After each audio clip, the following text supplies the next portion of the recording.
Hello, hello, hello. Can you hear me? I hope people can hear me. It's saying that it's working. All right, wonderful. Welcome, everybody, to season 61, Spring Training Day number 2. Um, for all who do not know who I am Enoch. I am the GM of the two-time defending champion, New York Warriors. I have to put that in because you never know when you ever win again. So so I'll take it in stride and I'll be proud of it. But more importantly, I was at one point the sim head, and I did a lot of streaming throughout time. I really have not done streaming in quite a while. Uh, as as definitely not since we swapped forums. Definitely not. And yeah, clearly by my 10-15 start, one of the main reasons why I don't stream anymore because I don't have the capacity to unless it's really really late, and I'm pretty sure it's not great for everyone. But either way, we're here. We're here to hang out. I'm gonna try to speed run through this a bit. It is late, obviously. I don't know how many games I'm gonna really show. Maybe like 5. I think we're gonna do 5. We're not gonna go through much of the box scores because you could look through them in the index later. But more importantly, I'm wondering if do you guys want to do the whole uh, strike zone thing that hummus does, because I have never really done that. But if you guys want that, we can do so too. Yo, oh yes, Hoppy, yes, it is only 8:23 for you. So for all the West Coast people, here you are. This is a nice and prime time stream for you guys. And for everyone in Europe, I hope you're having your beauty sleep because it's like 4 in the morning or whatever it is. Just watch the Ranas. Yeah, I have considered that. I have definitely considered that.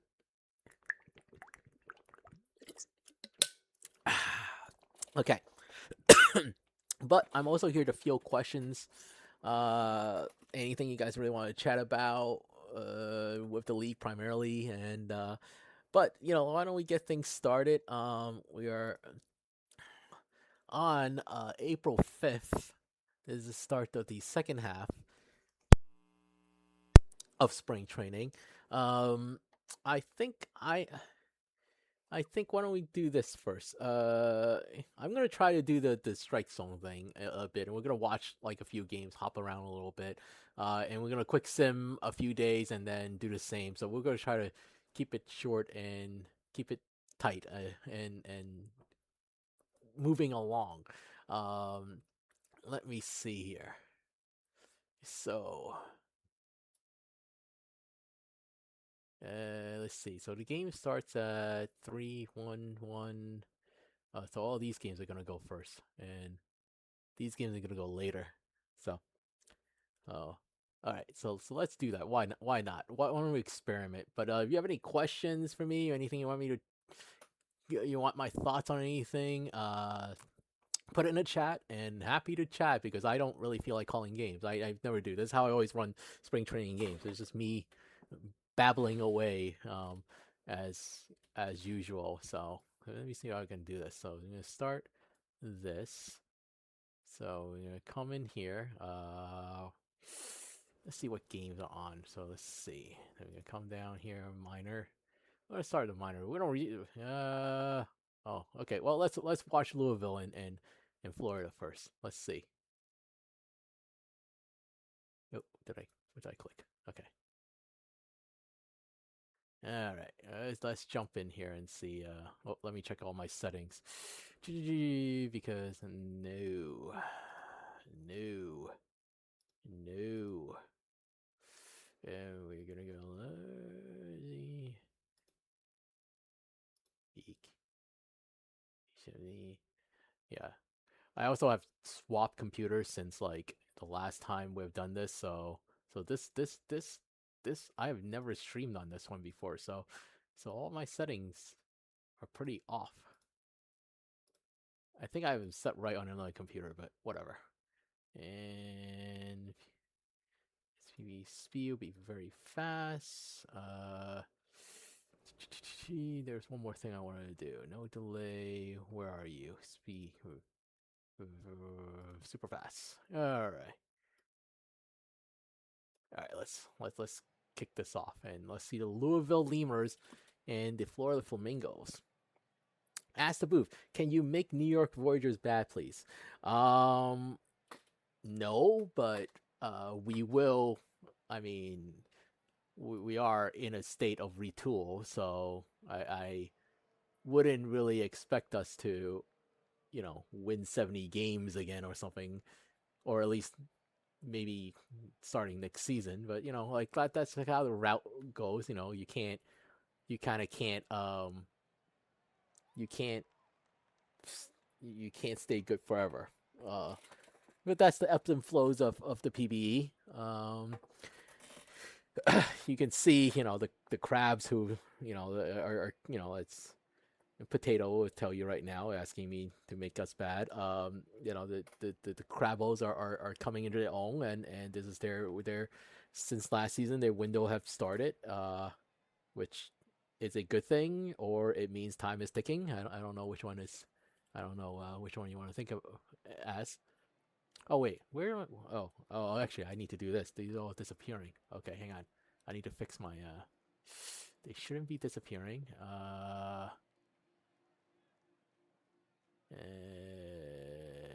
No, don't hide it. I also want BNN on.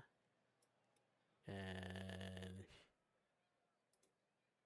BNN over here. Why don't we put BNN over here? And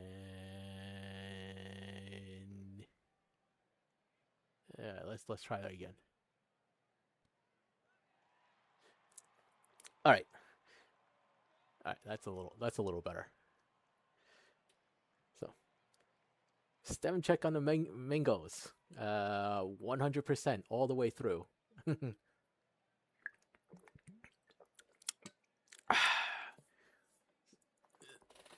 Now, I don't, like minors changes every season. So Court, how do you think your team will do this season? There's a bunch of new people that joined the team, and I recognize some from the past couple of drafts, like Poliwag and Thunder and Simpson and so forth. You're in a rebuild. So, is this Ask the Chat? I do whatever I want. Rory, you could talk about your team. This is your chance to boast about your team.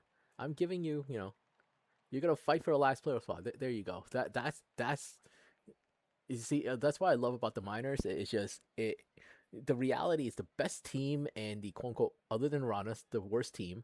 The difference isn't really that much, and so like given amount of how much updating you could possibly have during the season, you could make up a lot of ground. So whatever you think now, you have a good set of people updating. All of a sudden, you find yourself in the middle of the pack versus just barely making the playoffs and making it and then making a dent in.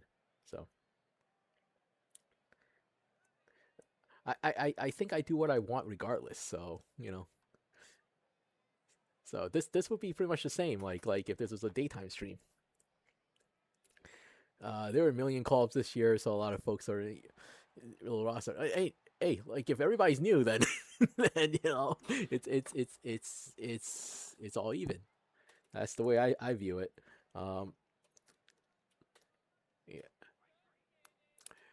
So it looks like the Mingos here have a 1-0 lead so far in the second. Let's see. SCCS up 1-0 over the Ranas. Cali, Anchorage is still in the first. We might hop over those. So we'll give it another. Oh, there's a caught stealing as Kovic tried to reach second. Is there a caught stealing yet? Oh no, he stole it. Okay, I thought he got caught. Okay, the ball came in. But Kovic looked like he got a steal. And Sock will ground out, moving Kovic up to third. Man squash. And that is a base hit. And that is... They tied the game at 1. So what do you think about the PBE this season? What teams are coming into their own?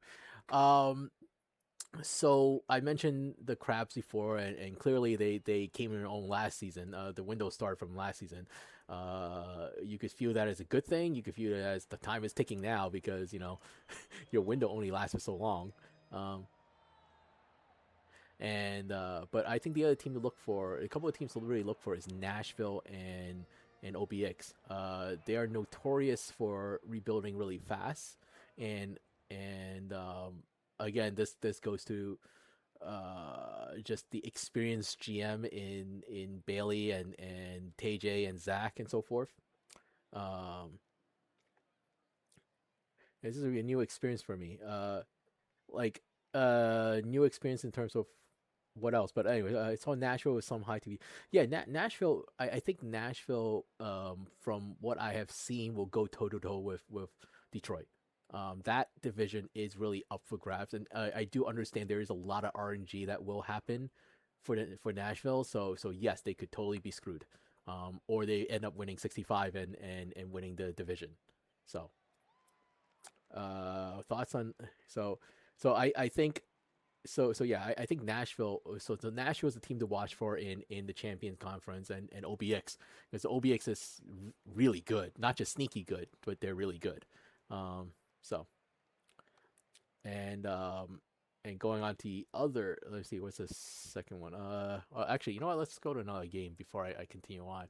Let's see here. So we're gonna stop with Polywag, who strikes out, and no, stop.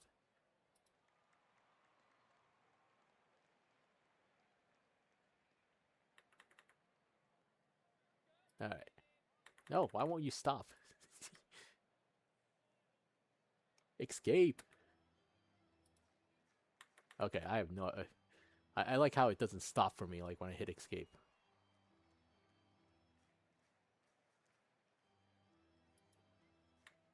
Oh, okay. Okay. I was dumb. Okay. All right. I stopped and I clicked it again. Okay. Let's. Ah, escape. Okay. This is why I don't like doing this, because if I have to try to pause the game, like half the time it doesn't work for me. All right. Okay. So I think it's save and leave. Let's see. Let's see what other games are going on. That's close. Let's hop over to majors. Let's take a look what are any games going on there. So let's look at Indy, NOLA, DVS, Detroit. Let's do this. The closest. Yeah. Let's do this one. I think this matchup with Dash Jackson who and I forgot who else. So let's hop on to a little bit of the Seattle game, and we'll continue on. All right, King Lock. That's a cool name. Um, Let me go through. Yeah, OBX is good. Yeah, OBX. So OBX has definitely have a chance to win the East. I've seen it happening. They were a playoff team last season. Um, they were obviously a little bit outmatched last season, but again, this was a young team that the core is based around season 55 to 56, around that. Most of them are, and Bailey always have done a great job in terms of just rebuilding fast. Like there's like the downtime is like, oh, we quasi stink for, and it's not even really stinking because it's not like it's not really like they were really that bad. Like we have a downtime for like 5 seasons, and we're back in the playoffs, and off we go again. So um, so yeah. Luna's best batter in AJ. Rory, you always had like, I always felt like your player have always done well, and now I think you're pretty high there in TPE. So it being on a team that wasn't good didn't seem to stop your player from playing well, so which is actually really great to see, because I do know in past OTPs, uh like how good your player, it doesn't matter if you're playing on a bad team, your stats suffer, and I think it might be a little bit different in 26, so that's actually good to see. um so so yeah. uh Let me see. I've never been in an OTB player sim like that. Yeah, this is really so. That's one of the reason like I why I joined back in the day. I played OTP for about like at that time for like what, 5 years, and and like and I love the sim. I love how deep it is, and I love how yeah deep and in depth and just all the things you can do. But it wasn't until I discovered a league that I was like, oh, right, there's the whole semi road to the show like thing that you can possibly do, and this whole league was set up for it, and you're basically building a player alongside of other real people, which is even better than road to the show because everybody else is just an AI. And um but but yeah, this is really cool to be able to see your player especially progress. It does take a while. It's not like it doesn't happen overnight. So you're getting called up. Well, you're still new. You're on Kansas City, and then if you when you get called up to the majors, like, now you gotta fight your way to get more TPE before you could do much. So can I turn off the chaos mod a bit? We did. We already did. Chaos mod is we're already testing out a new version. So the best thing is that the league is. Oh yeah, it's not paid to play. Like, yeah, yeah. No, that would be awful. I would never join anything that makes you pay to play. Like yeah, there are like the only thing that we really ask from people is like if you can help out with the league, and like clearly this is something the league takes a lot to run, and so forth. We're in the seventh, and it looks like offense isn't going to show up for that much. Let's see. Let's see if anything's going to happen here. Oh, there's an error. Uh, it's 2020. It's not been that long, KP. I streamed last year. It's only been a year. It hasn't been that long.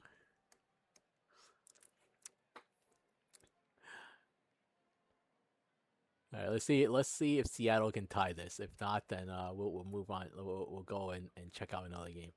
And oh, looks like they not only that they might take the lead, and they will. A 2-1 lead. So, but we'll go to another game regardless because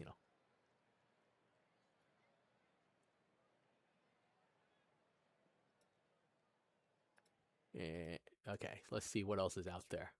Uh, let's hop back to the minors for a second. Let's see if anything ended. Nothing ended there, but we have a. You want to see if Puerto Rico can come back? We will see if Puerto Rico can come back. Not a lot of offense going on, but let's see if Puerto Rico can actually come back against Swifties.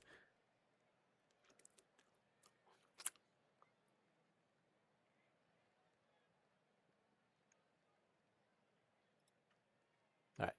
So KP, since you're here, how are you feeling about uh about season 61? How does it feel to have retired? Well, you did retire, right? And then you recreate it, right? I'm getting before I embarrass myself. Like, is that what happened?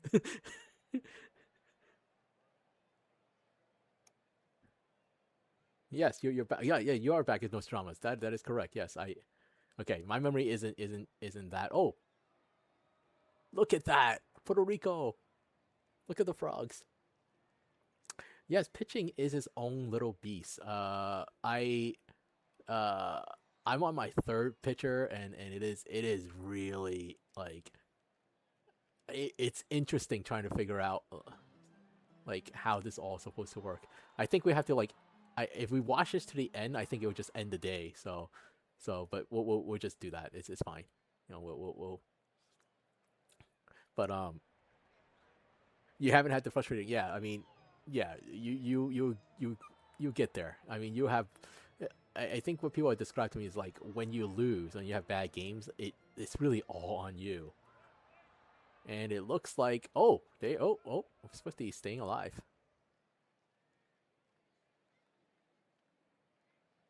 Swifty staying alive, and oh, never mind. Okay, it's the end. So it because when you're on the mound, it's just there. Like you have a bad game, you give up 6 runs in the first 2 innings. That's kind of a you know you now you kind of rely on your offense to just keep scoring, like so so yeah, and then you have, the other frustrating part is like this, you could be like the Swifties, like basically shutting out, whoever well, it's the bot, but like yeah, Kimura, like 6 innings, no runs, five straight, like, this is a great start. And then all of a sudden, and then just the back of the pen decided I'm just give up 2 runs. Yeah.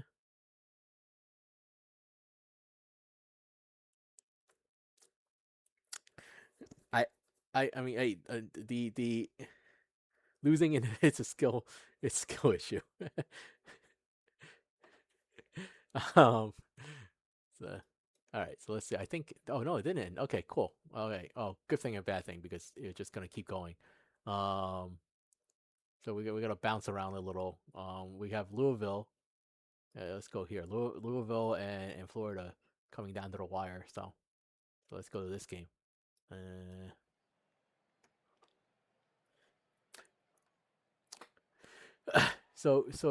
pitching the minors is actually like really hard too, just because it's an offensive league, and yeah, that 350 and 100 really isn't that much of a difference. So like the RNG, yeah, that definitely happens a lot more in the minors, but um, I can't say that I have enjoyed pitching down there, but you know,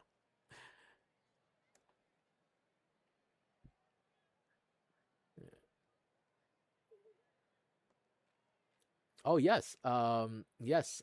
The World Baseball Classic. It's on. I don't know how many iteration is this now, but they are looking for people who want to GM. Basically, just setting it's OTP. It's just setting the strats and stuff. You don't even need OTP. I mean, you want to just ask someone about it. It's just baseball strats. Like setting up the lineup and so forth.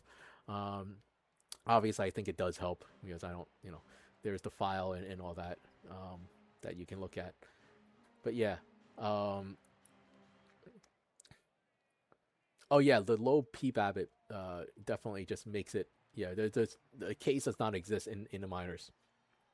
I'm not sure how you can really fix that. I mean, we could, you could fix it, um, but I think we just lined it up like with historical stats, and we didn't. That's why it's the way it is. So um, but yeah, so this is the fifth World Baseball Classic. I was involved setting up with the first three, so it looks like Florida tried to make a comeback, fall a little bit short. They did out hit Louisville, but the hits don't really matter, you know. But oh, there you go, box scores. So momentum had a nice little start there. The bot blew it, so that's fun. All right, so let's see what else is going on. Final haven't started, and we have Anchorage. Anchorage. Like I said, we've seen a few things coming down. Oh, Luna Base and Cancun coming down to the wire. So let's hop into that game. The Warriors are gonna three-peat. Uh, as I told people, I think we have a chance to, but that chance isn't great, but it's a chance nonetheless. I mean, it's still a chance. Uh, so I have never three-peated before, so and I'm not saying it's an easy feat.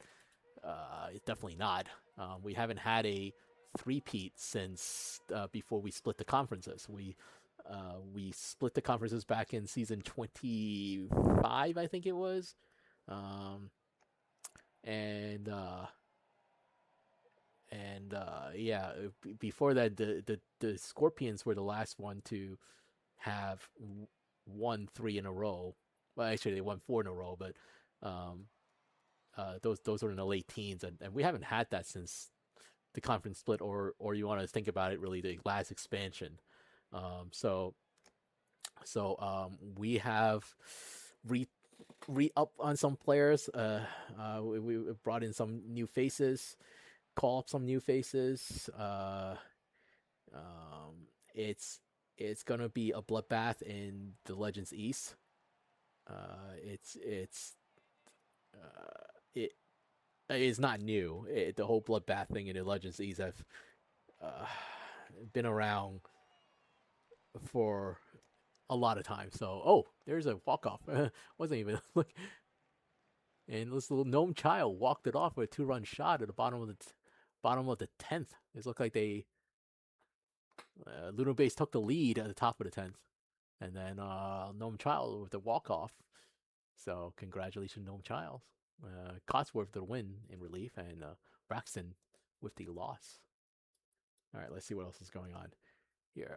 Seventh, final. So we're in the third, fourth, seventh.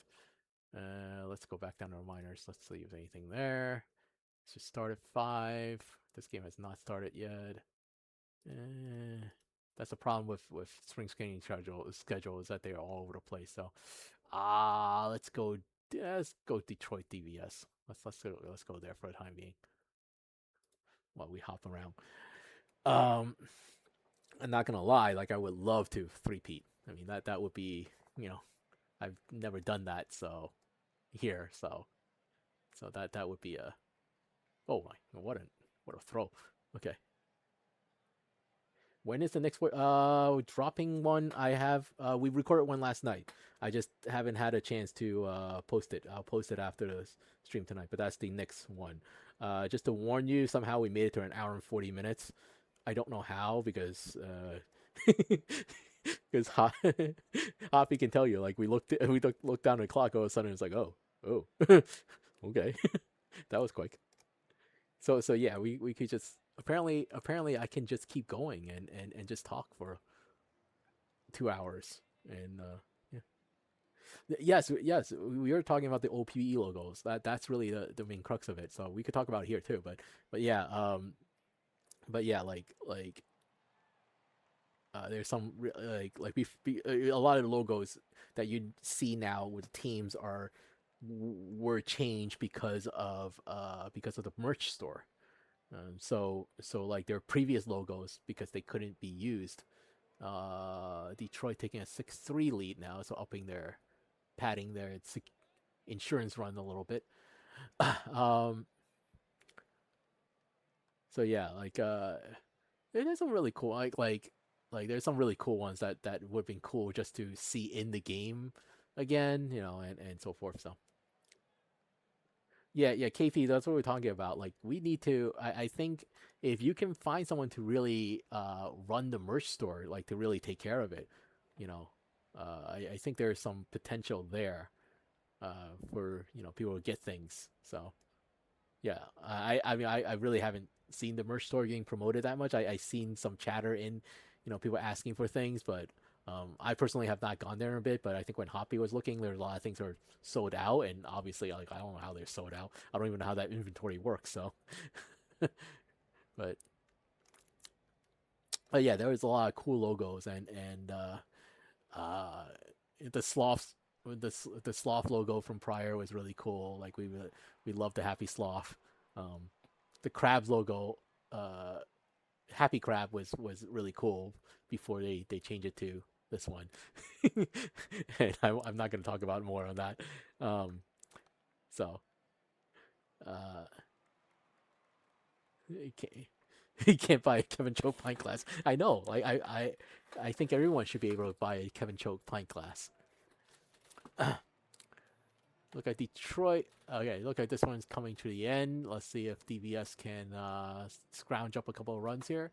I guess I could talk about what I think about each team here. While we go. It's going. I need to get my first. Oh, that's cool. Okay, that's great. That's great. Because they're like it does need some TLC there and and give it a little more promotion. There's a few things in our that we could probably get more promotion. Oh, actually, there's one. The PBE trading cards. AJ and Admiral runs that right now. So if you haven't checked it out, there is a channel and obviously a forum section for PBE trading cards. Basically, you just go through each season collecting cards. Well, yeah, quote unquote cards. They're not physical cards or anything, but we have a spreadsheet that kind of does everything. It it makes it a lot easier to trade and so forth. There are more people there. So we did see some new people in there last season, but hopefully you want to check it out and have more questions about it. You could ask AJ or I guess you could ask me. But it's actually really cool to like to be able to collect the cards and trade them away. You're gonna get and trade them away for other cards that you need. Um, and it's really easy with the spreadsheet and how they have it set up.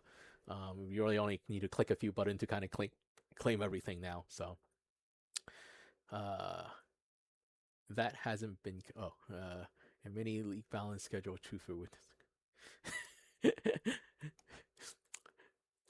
the balance schedule thing. Oh, okay. So DVS do lose 7-3 here. Um, so we'll move on. Let's see if anything else. We're in the seventh there. Buffalo. Let's click a peek at the minors. Look like we're at Chicago, and let's jump into here. This is seventh, bottom was seventh. Let's see if Chicago can scrounge up a few runs.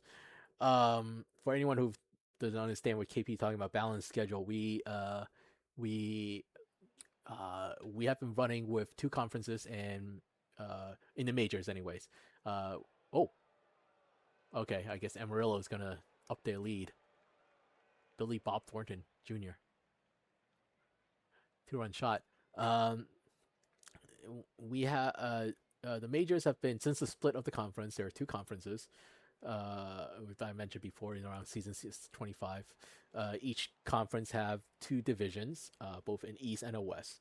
Winner of the division automatically makes it into the playoffs, regardless of and their placement will be 1 and 2 based on who has a better record.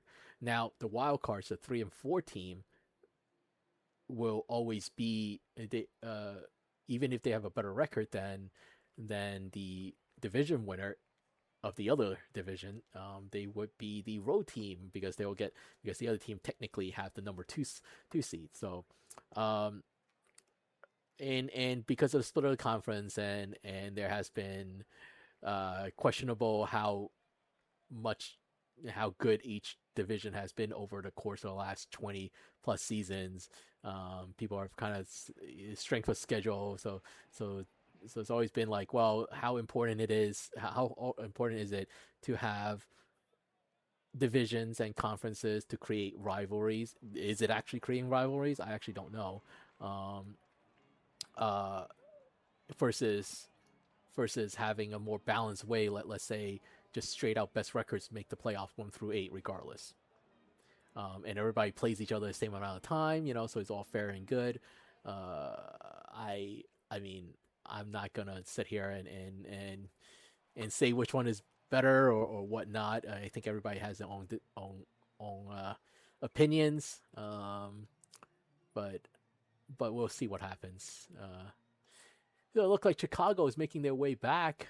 Bases loaded, and there's a walk, and now 7-6. They score 4 in the bottom of the seventh, and there's a ground out. So Amarillo does hold on for a little bit.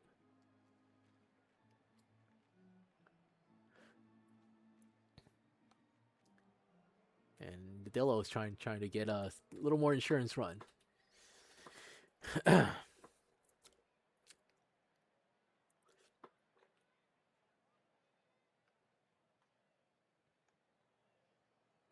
I don't think we have any of the Amarillo GMs or Chicago GMs in here right now, so I tend to fall on the rivals are more important in baseball. I feel like I mean in real life that's how it works. So uh, in real life that's how it works.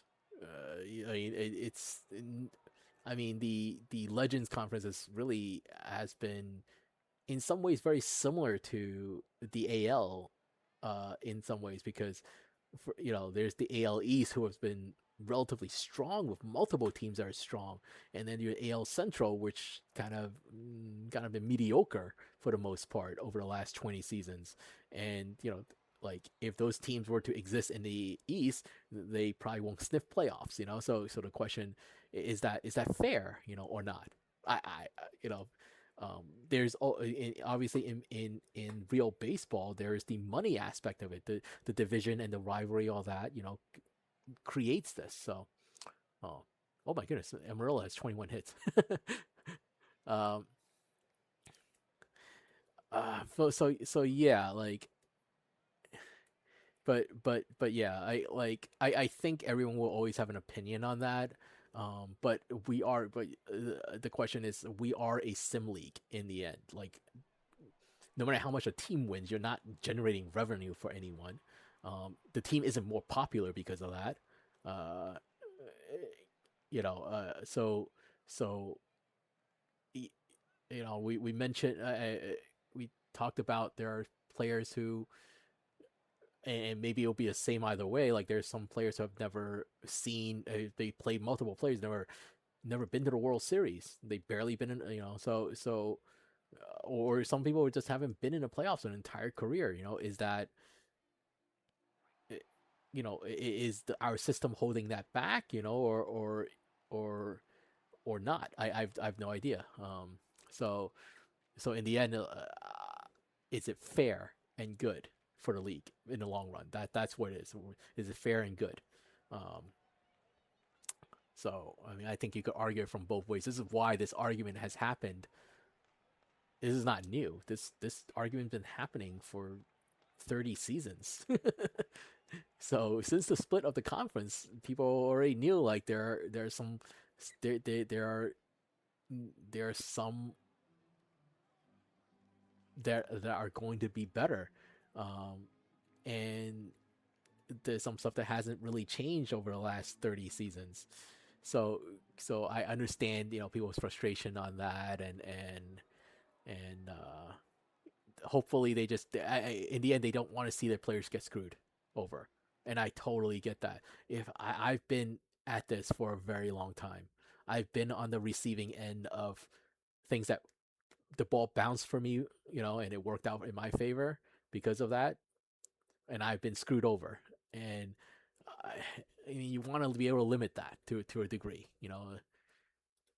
So Amarillo takes this 11-6. High scoring game here. Lots of pinch hitters. Let's see. All right, so we're sitting around waiting for the other games to start. That's not a good thing. Is there any other games going on? Okay, so New York. All right, let's jump into this and finish us off. New York, Toronto, and then we're gonna do a few days of quick sims because obviously each one of these runs for a while, but we get to see all the teams. So we'll see if the Pathfinders can scrounge up a couple of runs to tie the game in the bottom of the ninth here. Against, oh no, against the evil dictator. um,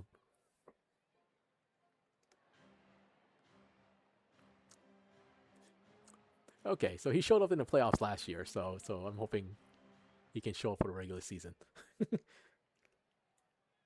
I feel like there's an argument made about teams fighting for a division crown that would be out of playoff chase. Yes, there's an engagement factor. Yeah. Uh, either that or either that or you do the minor league system and you expand out the playoffs a little bit. So the Voyagers do hold on, 3-1 victory over the Pathfinders. And okay. Uh, the Let's see, anything else going on? Let's go. What have we not seen? That's no. OBX SAS. Let's do that one. Let's jump in here. I do agree with that. There is a part where you're fighting. Like, if you fight for the division, it is some meaningful behind it. I always thought the minor league, because the minor league is basically the two divisions is really just for show. It is the best team coming in, and it's always seemed to be a race for that last spot. And so I don't know if that's maybe the way to do it, or there's some another innovative way that we can kind of squeeze people in, and generate that engagement while making it fair. Like, so I kind of understand the whole NBA play-in thing. Um, even though that's part of it is like, oh, your entire season comes down to one game. That and there's the same argument I had against the one game playoffs that MLB had, and so like your entire season is basically on one game, and that doesn't determine anything. But so I don't know if that's a better way of doing it or if it's possible to do it. But I do agree that I don't that the drawback is like do we lose engagement? Or do people feel like, oh, well, you know what, we're out, so like the entire week 4 they're just not invested in whatsoever. Um, and as a GM, it's definitely hard to sell people like on the plan because there's a lot of waiting around.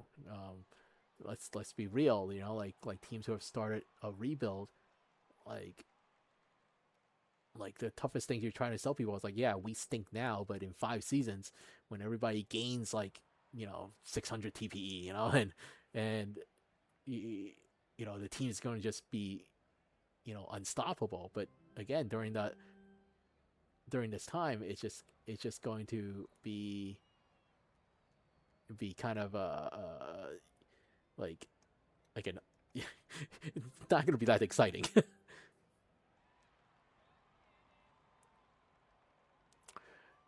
uh, San Antonio making a comeback here.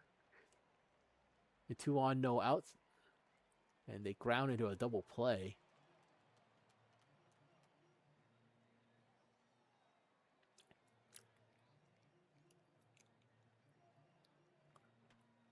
And they look like they'll fall short. They do some good defense by OBX to get themselves out of a jam, and they'll try to score a few more here. Yeah. So I don't know. I don't know if you guys have thoughts on that, like how the system actually should function, um, but yeah, that's I think I do understand being in favor of things being balanced out more, where it's fair for everyone. Your performance and your record speaks for itself versus, you know, and not just be boosted because of XYZ reasons. So, uh, so we talked a little bit about OBX before. I do believe they're this. They're not really a sleeper team. I think they're coming in their own this season. A force to be reckoned with. Most of that batting, most of the bats there are between like around the mid 50s create class. So like they're like heading into like the 1,000 TPE, if not into the way into the 1,000 TPE. And that's kind of that's a dangerous lineup to do or to get to. And it looks like they'll tie it up. Rob Littleton, GM of San Antonio, having himself a good spring training, getting a 5th home run of the spring training. Um, on the flip side, the Sloths. The Sloths came off a very disappointing season. I would say they were a lot more disappointing than I anticipated them to be. So they definitely struggled, and a lot of it is I think came from the offense side of it. They do have a younger offense, and for the most part, and that's just that's a matter of time because you got guys like right now Greer, Ferguson, Duckley, Skolden been around for a little bit, but it's still and even Jiggy's player to be named later, they're not that far into their career, so clearly like offensively they're not great right now, but they are in a decent spot where they're you see a lot of these bats are going to get better over the next few seasons. And I think pitching wise, they are getting a little bit up there, but they did draft a lot of arms, so they did have a lot of arms in the pen that will eventually fill out the rotation as well. So I think the Sloths. So it'll be interesting. I think it will be interesting in about like 3, 4 seasons to see what the Legends West will look like. As Vancouver, it'll inevitably go into more of a rebuild. And but yet you got Toronto and Boise um, having having a bunch of draftees now, and just a lot of it is a waiting game. It's just a matter to see which one actually end up drafting better and developing better. The Slavs have had a really good history in being successful. Uh, Not gonna lie, I mean, like there's part of it. You know, most of that is Joosu. Joosu was the GM there for, I don't know, like 50 some odd seasons, and there's something that, like, I know when I took over Voyagers, there was something that I needed to prove. I needed to uh, I had to make it my own team, and there were a lot of leftovers. Not the bad thing. I don't think leftovers are a bad thing, but a lot of players that were around, that a lot of players that were around that I didn't personally bring in. It wasn't my doing of drafting them or signing them. It takes a few seasons. It really took until, like, I didn't feel like the team was mine until we hit probably like season 32, 33. It was like a good 5 seasons in for me GMing before I felt like that, and a lot of it is because of, like, I had, like, at that by that time it's like, oh, these are people that I drafted, and I made the decision on. So I don't know that's how, Jiggy or Rob feels, but I do think that they're in the right they are in the right they are on the right path. I know, like, last couple of seasons were very disappointing, but such is OOTP. But they gave up 7 on the top of the 10th there, so yeah, hope this is spring training craziness. But they are trying to, and they load up the base against Zach Voss. I'm down for chaos. Oh, there it is. So it's 12-6 now. Base is still loaded. No outs.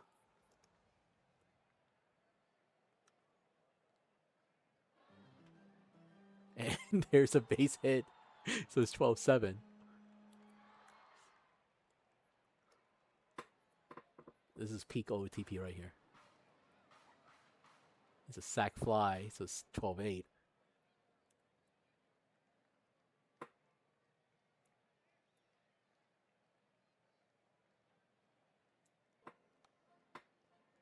Up, and a little pop up in the infield. So it'll be 2 out. Going down to the last out now. And they will fly out. Widow will fly out to right field. So OBX hold on 12-8. Pitching very much optional in this game. All right. So that's done. That's done. Yeah, they're on. All right. So we're gonna finish today because it's actually kind of a long day. So all right. And the last game is Blue City will win in 4. Oh yeah, good thing we didn't stick around for that one. 14 innings, 3-2 over the Hepcats. And I will save this. Let's go to the next day. We're just gonna quick sim the next 2, and I'll kick off another run, and see, because we gotta make our way through. So, and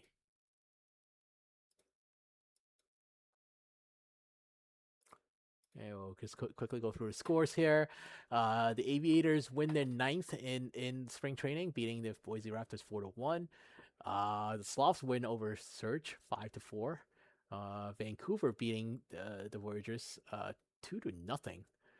And the Crabbles, so it's going 17 on the Pathfinders, winning 17-4. And we got Seattle beating the Apex 4-1. Detroit with the 11th win in spring training, 7-6 over the Rougarous. Nashville 11-6 winner over the Toros, and then last but not least in the majors, uh, Scorpions were 4-2 win over the Space Rangers. And down, the Ranas win again. Break up the Ranas. They win. They beat the Hepcats 4-1. The Bruce City Bears will beat the Dillos 9-2. We miss so much free baseball. Hey, it's late here, so as much as like I want to see stick on 1 day of baseball, we still have like we gotta get we have 10 more days of to go. So I kind of can't stick around. So to do much on it. So we'll probably only pick a few games because like that one because all the times are like all different. Like it's one thing if when regular season all the games starts at the same time, but spring training because it is generated by OTP, the games are all over the place. So this whole whatever jumping around thing like it doesn't work as well. Florida will beat the Firehawks 6-4. The Lemurs will win in a walk-off fashion. Let's see who walked it off. 3-2. It is Man Squash with a RBI single in the bottom of the 10th. And Anchorage 4-3 winner over the Kingpins. And we'll move on to the 7th.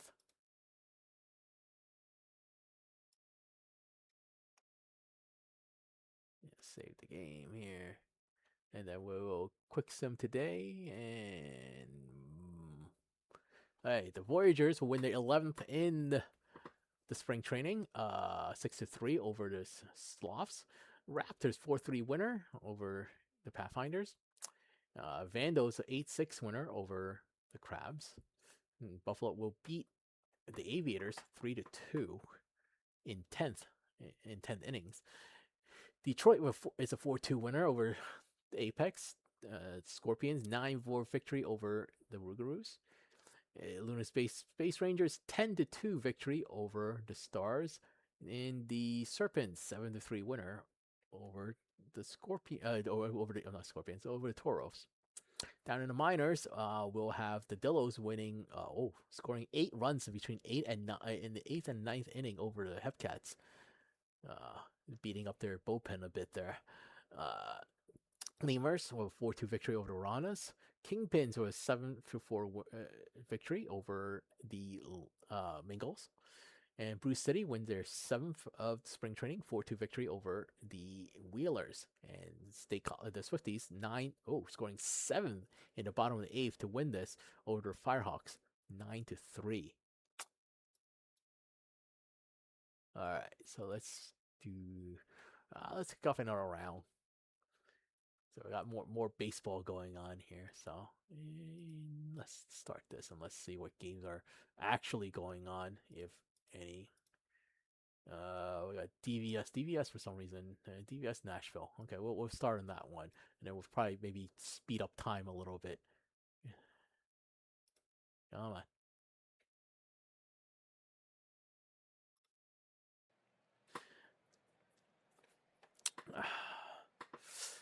So we mentioned Nashville before, and Nashville is that team that I feel has a decent chance at winning the Champions East.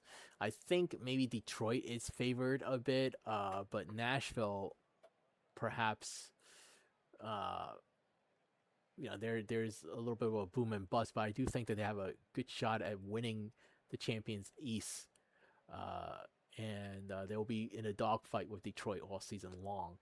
This is a team that been retooling for the last, I don't know how many seasons. Wasn't that many. Zach and Taylor always have done a great job in turning things around really fast. They managed to draft access really well. They are able to sign some people, and that goes a long way. Bring in some pieces that they need, like that fits their window, like Zachary Vega is the third. Their pen arm. They have a good pen. They have a good pen, which is doesn't happen that often. especially in Nashville. They're not known for having good pens. So, so yeah, that can go a long way in the playoffs. So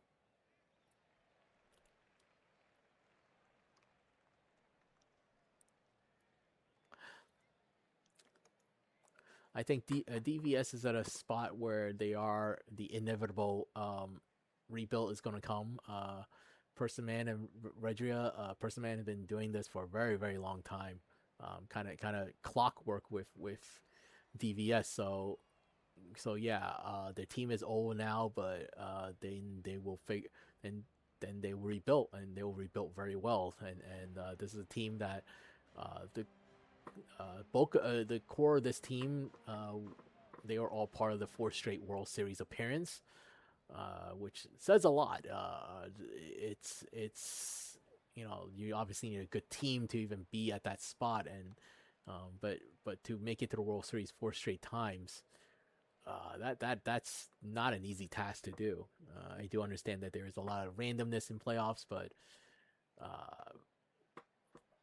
but still, like your team played well, and they made it there, and their experience carried them. Um, but now they're at a spot where there's a chance they may miss the playoffs this season. Uh, but um, I don't think that again they're at a spot where they're gathering up draft assets and rebuilding the team. I've been drafting here a bit here to start that process. So yeah, they do take a 3-0 lead on Tugboat.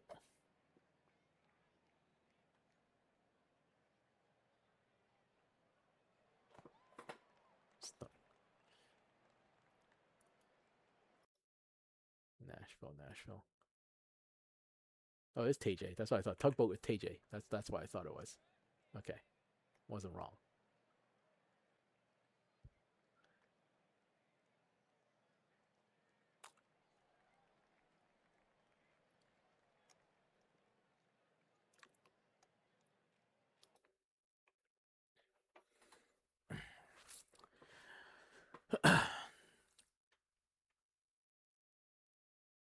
It's still 3-0 on the top of the second here.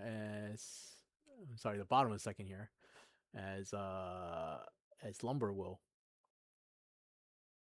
get out. And there's a hit by Stell, having a fantastic spring training so far, hitting 360, 370 now. Yeah, 373. And there's another base hit, and that would drive Stell home. That's Bandit Healer, the veteran catcher.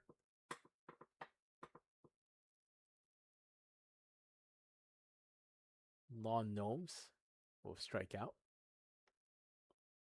And Sting Eucliffe will get a base hit. And they'll hold Healer up at third.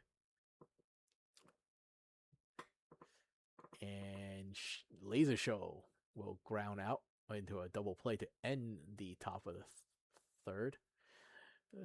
Let's take one more inning and see if Nashville can score. And then we'll move on to another. Well, I think, is there another game?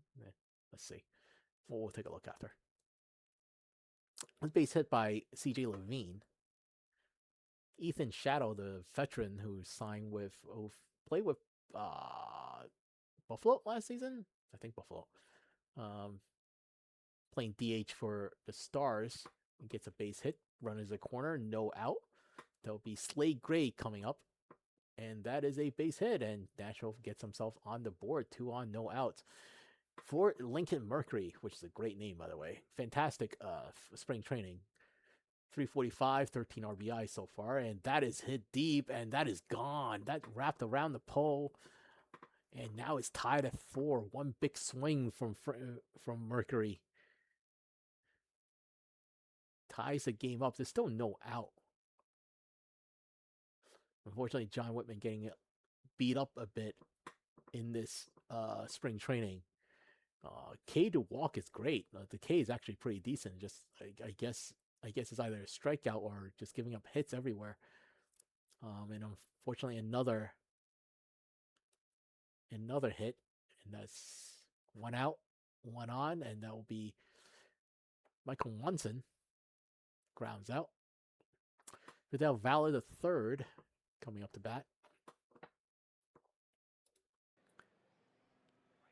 And that's a strikeout looking.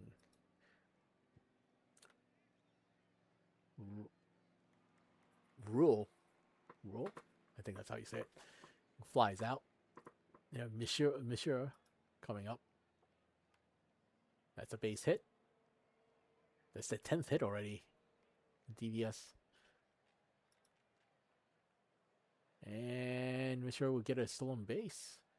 One on, one out for Montalvo. Montalvo, who curiously, I will say that's a rough MVP loss. I'm not saying that McQueen didn't deserve it. That's not what I'm trying to say here. It's generally it swings towards the batter, and if if batter has like an MVP season, but yeah. This league is just feel like 1 minute I could blink and the minor league regular season could be over, and I'll be.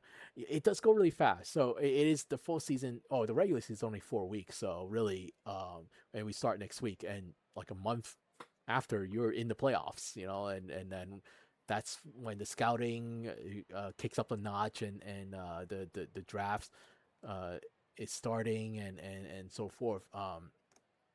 So yeah, uh, I each season go by really fast, like blink of an eye, like you're blink of an eye is there. So I mean, my advice is it's just have fun with it. I think. So let's see if there are other games going on. There are a bunch of other games going on now. So let's skip down to the minors. Actually, let's see what's going on there. We're in a seventh between Chicago. Okay, let's go there. Chicago up to nothing on the Swifties.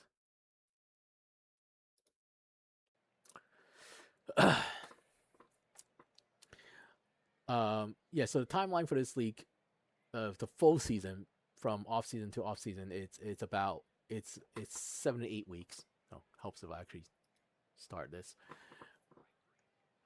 And the bottom is seventh here, and the Kingpins up 2 to nothing. It's now one out, and Sejima will get a base hit. I believe this is Toast player. I think this is Toast's player. I could be wrong. Oh, I was right. Oh man, my memory isn't as shot as I thought. Okay, that's good. Uh, there's so many names, and I can't. It's like I don't think I'm when I did a lot more of the file work. I definitely like knew who everybody was and linked everybody's. And since I don't do that, like I do it like maybe like once a season, so I definitely don't pay attention as much, and so I kind of lose track of like whose player is who now. But yeah, yeah, the draft is fun. I hope you guys have a good experience with the draft, and I know that um, you may not. There's a chance that you may not. Whether it is you weren't satisfied with the scouting process, or you weren't drafted at the spot where you thought you were. But the only thing, Remy, yeah, we mentioned you last night in our podcast because like I love how like there are people that have like a whole theme to all their naming system, and you're one of them, and for you, we're really glad that you came back, and now you have another snake in the system, and that's really cool. Uh, and it's top of the ninth here, and it looked like the Swifty. That's the second out. That's the second out. Pavo, the last chance, and that's a base hit to keep things alive. And Toffel Falia? And I think that's who's up next. That is a ground out. Fielder's choice, and that will end it. Chicago do win 2-0 over the Swifties. All right. Looked like the bots pitched really well. This is all bot. They got shut out by the bots. All bots.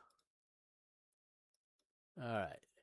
I mean, for me personally, whoever drafts me and helps me develop.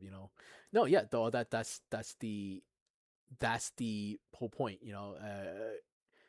The development doesn't end. This is why I always said, like, I think a lot of GMs should start in the minors because they need to learn the basics of helping people develop their player and develop in the league. You don't have that. I think you're kind of handicapping yourself by going into the majors, and not to say you can't do it. There are a lot of people who just did majors and they're perfectly fine with it. But I think the minors GM teaches you how to do this really well. So, but yeah, few podcasts about working out of college. um, well, I, yeah, I'm hoping to do more podcasts like, um, along the way. Let's see. Let's go back to the majors. Any games are closer to the end. 666 Detroit and we haven't seen yet. I mean, we kind of saw Nola, but let's jump into Nola. We haven't seen Indy yet. I don't think. That was 3, 4 years. See, time flies. I mean, all of a sudden, yeah. Like I I'm coming up on 8 years in the league this year, and that's pretty insane. Like that's really insane if you really think about it. So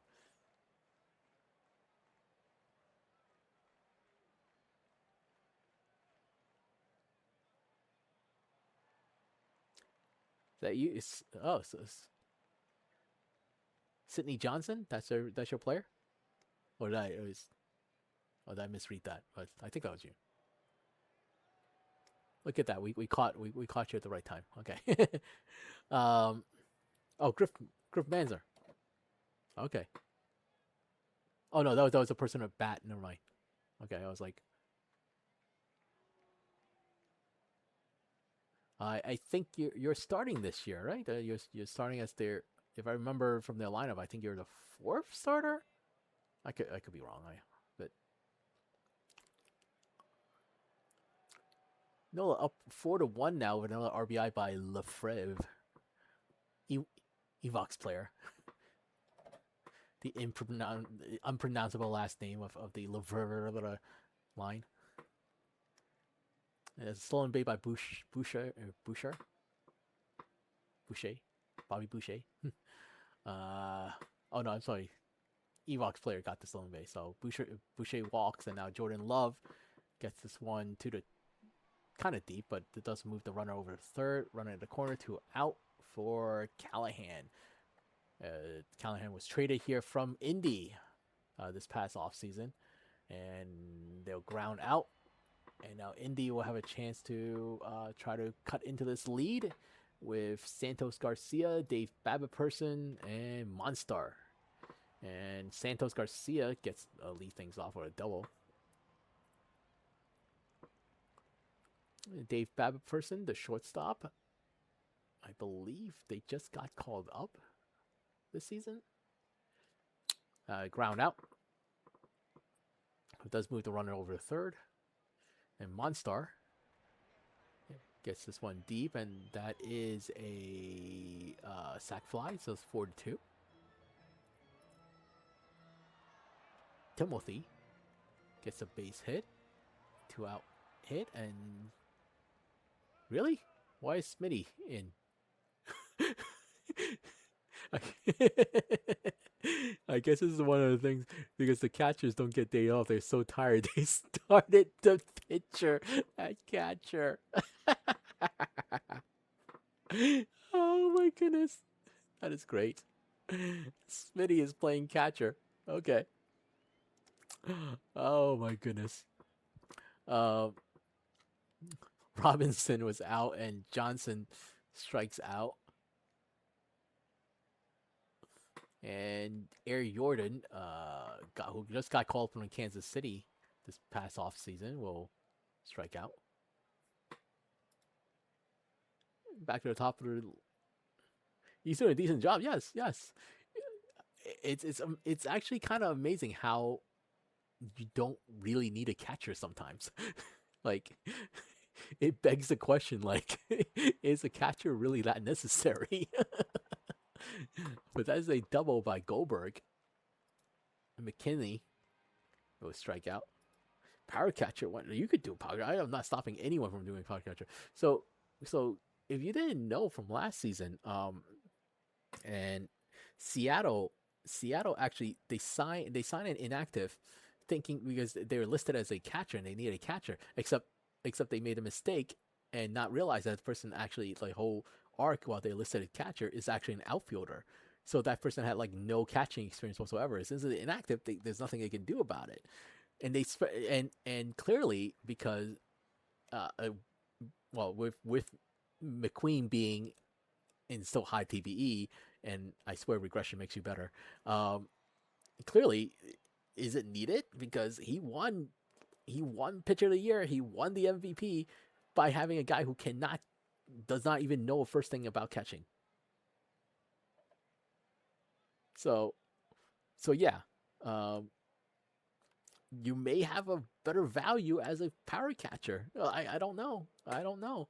I wouldn't recommend it, but you know, you could test it out for me.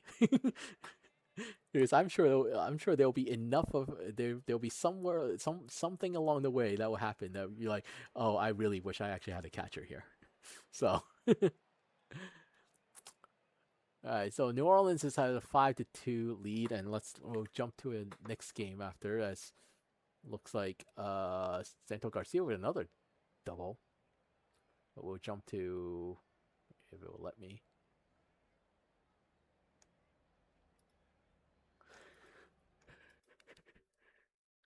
See what else is there. 6-8. Let's go down to the minors. 6-6-4 final. Okay, guess this one's close to the end. So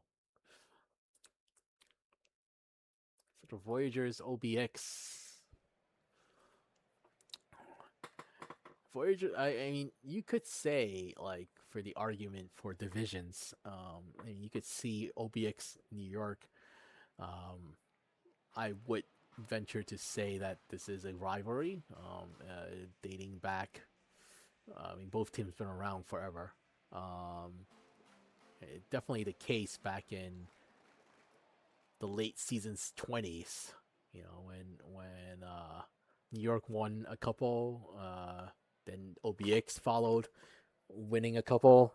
Um, the two teams have always every decade have battled each other. Happened in the 30s as well, and every decade it seems like there is just the road to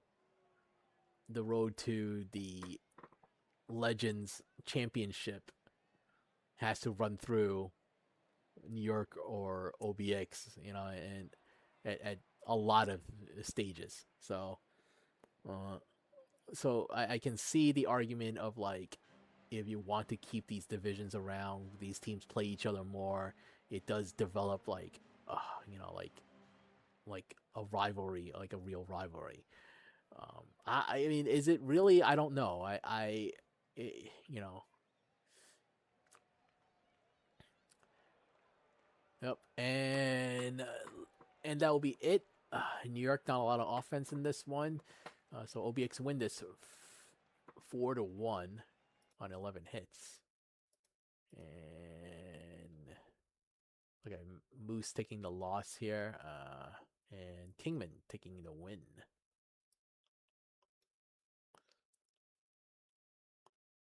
Mm. Let's go to this one. This one on the top of the eighth, so this one's close to the end.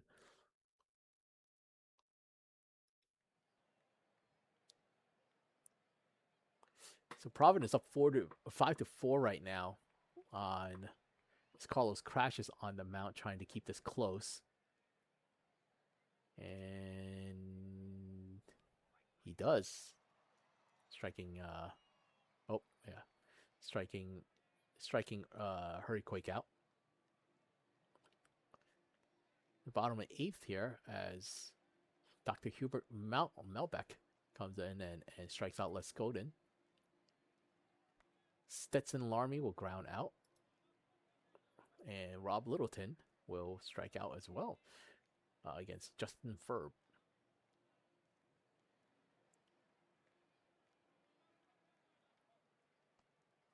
The walk by Cassius Considerations against William Nilliam. And that should be an infield hit. 2 on, no out for Seymour Baltz. Baltz will line this out to third. Saluski will fly out. Makes it. Mayfield will get this into the gap and Providence expand their lead. And that's a triple for Maysfield. Saying 408 home runs to 18 RBIs. What a spring that Mayfield is having. And that is a deep fly, and that's gone. Beryl Summers getting their first home run of spring training. Now it's a 9-4 lead for Providence.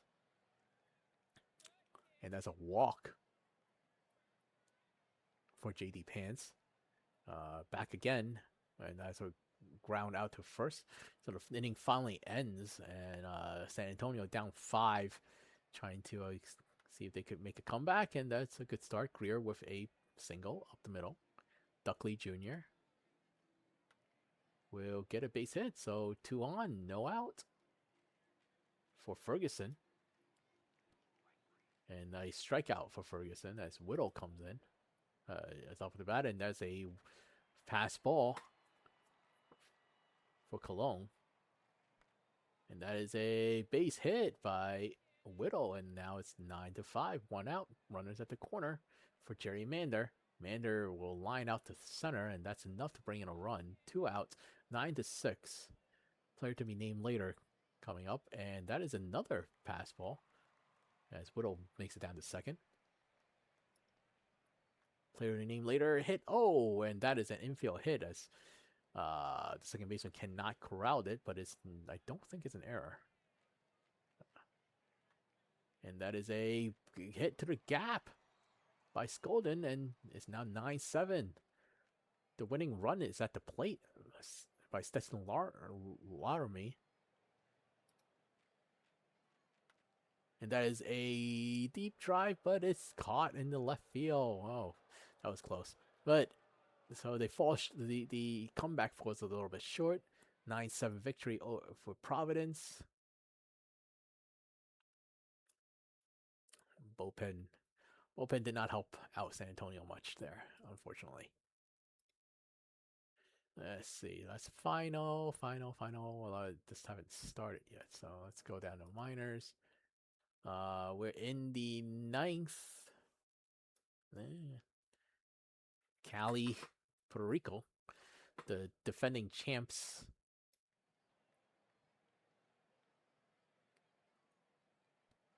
We'll try to finish this off. Bots versus bots. That's fun. And that'll do it. California wins 3-1.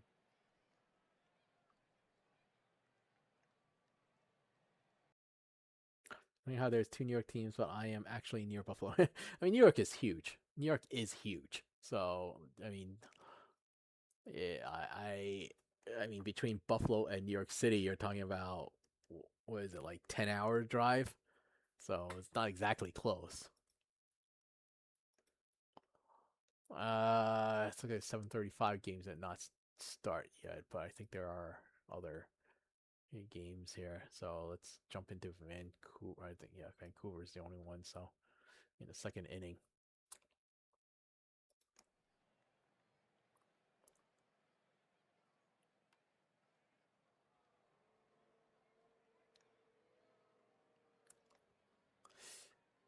So Vancouver up 1-0 right now as a ground out by Satchel Richard. Pathfinder signed a lot of veterans. Um, Fortunately, they are aging a bit more. This is a team that is rebuilding, but they brought in Mosquitoes. They have brought in Richards, mixed in with a bunch of guys who have just been called up as well. Uh, Toronto's future does look good. I think they have made a lot of strides. They also brought in Benico as a pitcher as well this season. Benico, who was a longtime Pathfinder, then got traded to Cancun, so he returns to kind of finish off his career here. I think. I'm from Rochester, so Buffalo's an hour west. See, an hour is like not that far considering, but you're still talking about Rochester, who like I'm in the New York City area, and that again, like you're talking about like a 10-hour drive up there, so up to Rochester and Buffalo, like probably closer to 12. Depends. I guess it kind of depends. But I mean, I haven't done that trip. I mean, I haven't done that trip since I was a kid, and so I didn't technically drive. I mean, my dad drove, but uh, but yeah, a nice area up there though. If I remember. Oh, and a Palindrome steals the base, and the throw goes Aaron. He goes to third. Mosquitoes will strike out. Skato's having himself a pretty good spring training.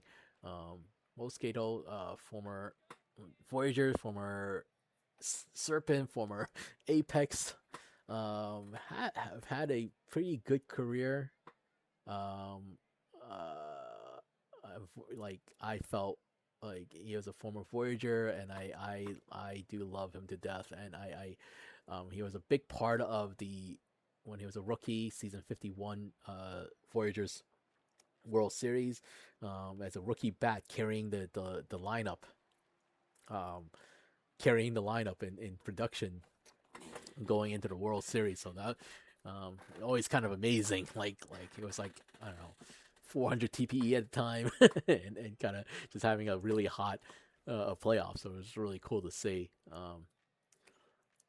Yeah. Van, have you ever been to upstate New York or tried a garbage plate?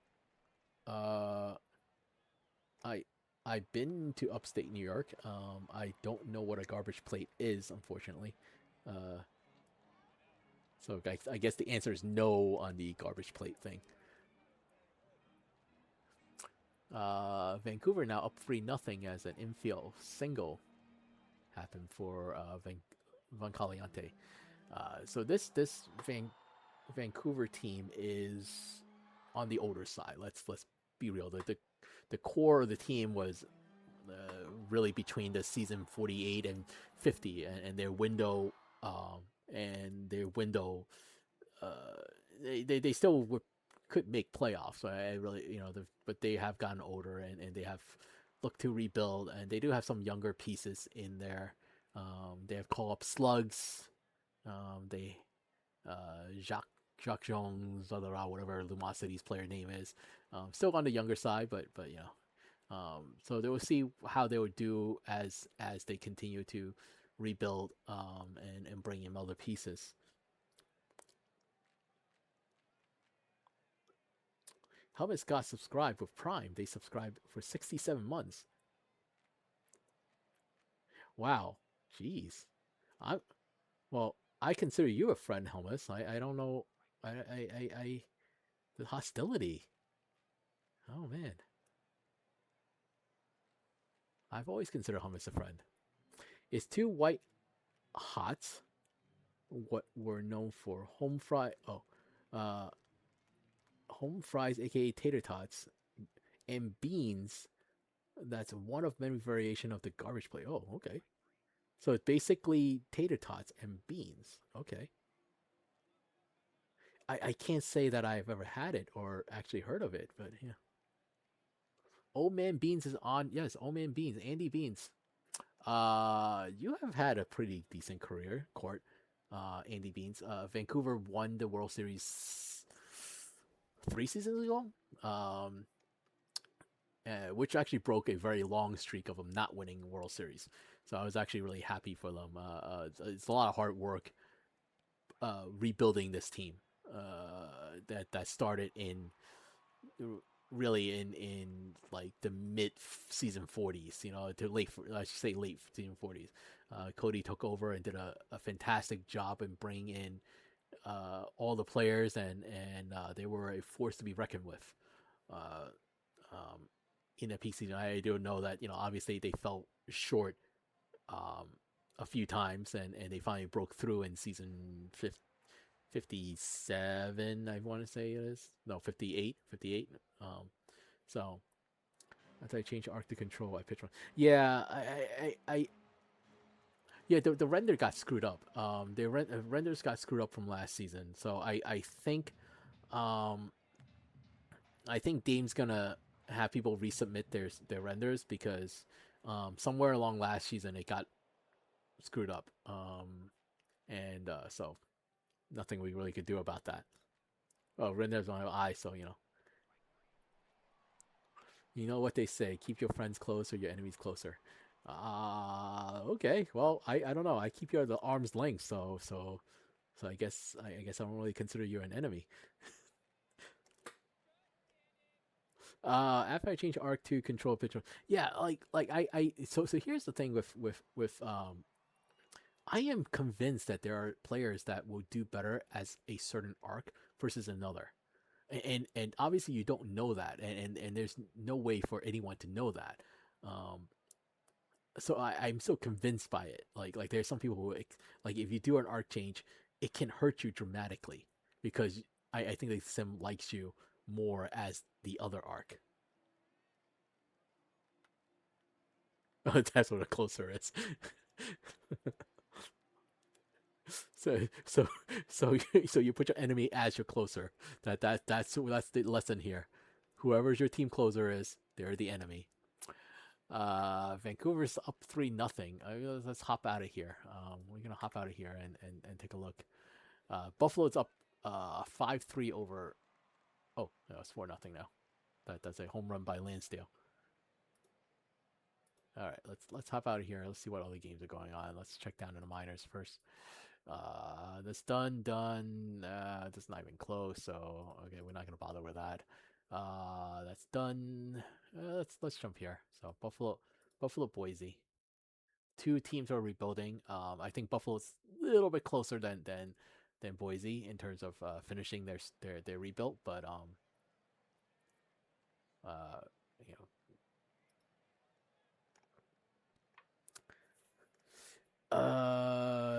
let's see. Joey was a flame. Yeah, yeah. Joey Moose Jr. is a flamethrower. So clearly, it's not like one arc is better than another. I don't think as an overall reaching thing.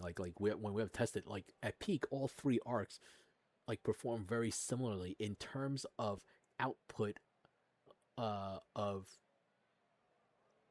I, I guess from an ERA and run given up standpoint. Obviously, it's different than it's different. Uh, it's different. There's a different like Junk will not strike out as many as flamethrower. That's not how it meant to be. That's why the pitches are capped the way they are. That was one thing um, that when we first started testing, like I was like, yeah, Junk can't keep its old max because OTB 26 loves the pitches. So if you boost the pitches high, like Junk literally at first without any changes from the 23 arc, they were striking out like 11 a game, and it was just like, well, what's the point of velo then?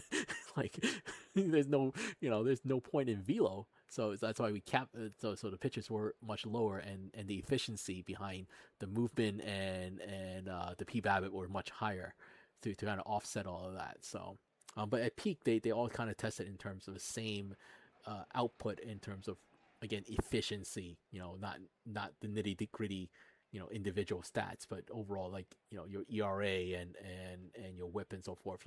So all three are very viable. But like I said, I'm convinced there are some players like the sim will deem I rather like you with this versus that. And obviously the sim doesn't know anything about arcs, but but yeah, um, but yeah, and there's some that would just always like it. Like Joey Moose, I felt like the sim always did like a lot more. Um, and then I have a bunch of control pictures as well, and I just feel like they are good, but just never fared like never just they could have been better, and I thought they would be better. So yeah, I'm not gonna sit here and tell you that flame is better than control, or control is better than flame, or junk is better than I don't really buy that there is a better one. People keep asking me a lot of, well, what's meta? What's meta? I don't think there is a meta. Like, well, there's the gene factor, yes. So OTP would never admit to this. Well, yeah, yes, Kaufman had that in 23. He had the what we call the Mike Trout gene. Um, uh, so way back when, this is you're talking about 30 plus seasons ago. There was name is late Nate, who is technically still in the league. He has a minors player. Um, he came to me and he was convinced because his player, like, he didn't understand like why his player struggled, and we kind of took a deep dive into that, and we took um, another player who was doing really well, and we gave and we inserted Nate's player into his spot with the exact same attributes. So everything the same, strats the same, all the same. We even changed the height and weight to the same. So literally, this is the same player, just had a different history, or slightly different history, because they were in the minors, so the history wasn't even that long. And there was a noticeable difference in their performance. You're not even talking about like a variation of like, oh well, this sim he bat 280, the other one bat 275, whatever. That's you're talking about over you know like the simulation module, and you're talking about 20,000, 50,000, sim that got through, and he was hitting like 20 points under at the exact same spot, and we never knew why.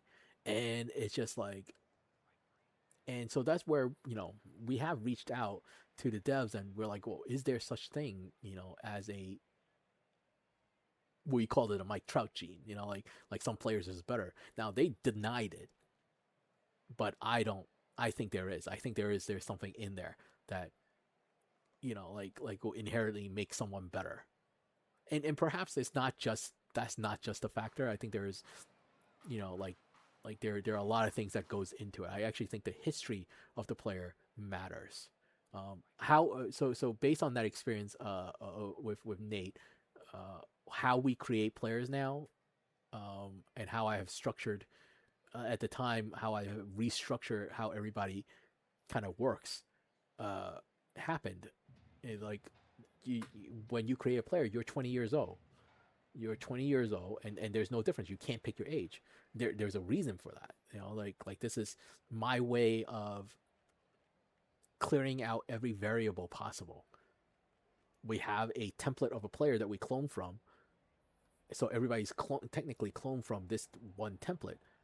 So you can't even say like, oh, we created this one slightly differently, and so forth, and that's why this person has a better better career or not. There's really, within our power, everybody's created equally, and everybody's to have the same starting point. So but I do think that how you how you how your built is, and uh, uh, your progression, how you progress, matters.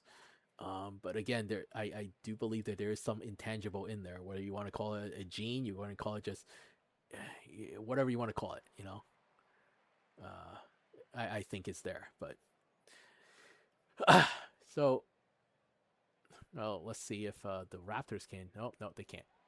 So Buffalo holds on with their very very yellow uh, uh, jerseys, or pants in this case. 5-4.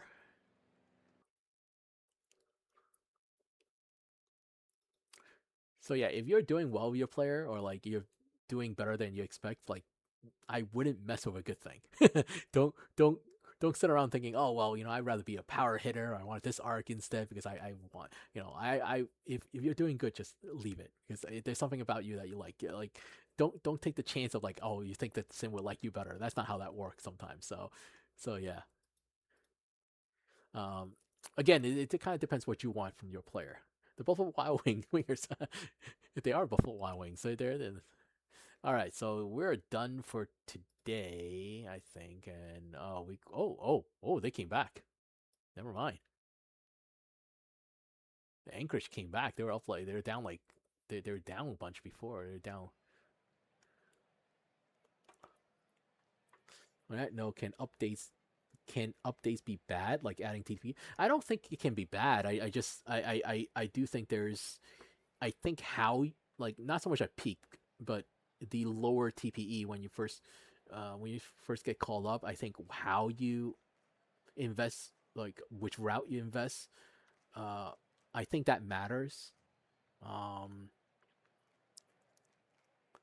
but it's not exact science there. I don't have any definitive proof saying, well, this happened or that happened, or it's not like I got, it's not like I'm sitting here with the OTP code and I understand, whatever it is. But yeah, um, uh, power surge at like yeah, I mean yeah, Aria Harper like for whatever reason can hit a lot of home runs. Why? What why can't like other players do the same? And you're talking about two 100 100 power guys, and one can do a lot better than the other. So like, but there are sweet spots. I do think there's a logic to how certain things work. And well, I could kind of explain out the Aria Harper thing. Like, um, there is a certain sweet spot in terms of how much Babbitt you need, and then how where your eye needs to be, because eye takes away from power. Now I would say eye takes away from power, but it helps your team. So the question is like, well, would you just want to hit a bunch of home runs that may not actually help your team, or do you actually want to be a better overall hitter and actually help your team? Because there's some stats that are some attributes to me is like it's better for you, but it may not be better for the team. So, um, that's um, how important or where your eye or your Babbitt or your Voike needs to be. That's I think there's a sweet spot in term, not so much the sweet spot as a whole, but sweet spot at where your TP is. So TPE is at. So and with the split of the power to the contact in OOTB 26, I think you can get away with dumping more into power and actually having it play out that way, where you actually would hit more home runs. I think in the past it has hindered, and the lower contact holds it back a little bit. I think there I actually realized we had more 3TO, three true outcome players than I thought we did, and I think a lot of them actually fare pretty decently. Um, uh, and I think Curtis Jones is a 3TO, and I could be wrong on that. I need to double check on that. But he won the MVP this past season, and 3TO is an arc that I thought would just has a lot of bust factor in it, and it does because of the low Babbitt and avoid K. So yeah, um, I mean you take your chance. We're bottom of the 10th here, and let's see how long this game was. 8-7 as this is a fielder's choice as this is the first out, and now Lenedy comes up for Anchorage. It's a ground out. So two out, men on second for Baller, and that will. Oh, that was one out. Oh, never mind. Oh, that was an infield hit. But either way, it doesn't matter. It was a double play ending it. Valiant effort by Anchorage to come back, but unfortunately giving up the run at the top of the 10th loses it for them. All right, and that will do it for this day.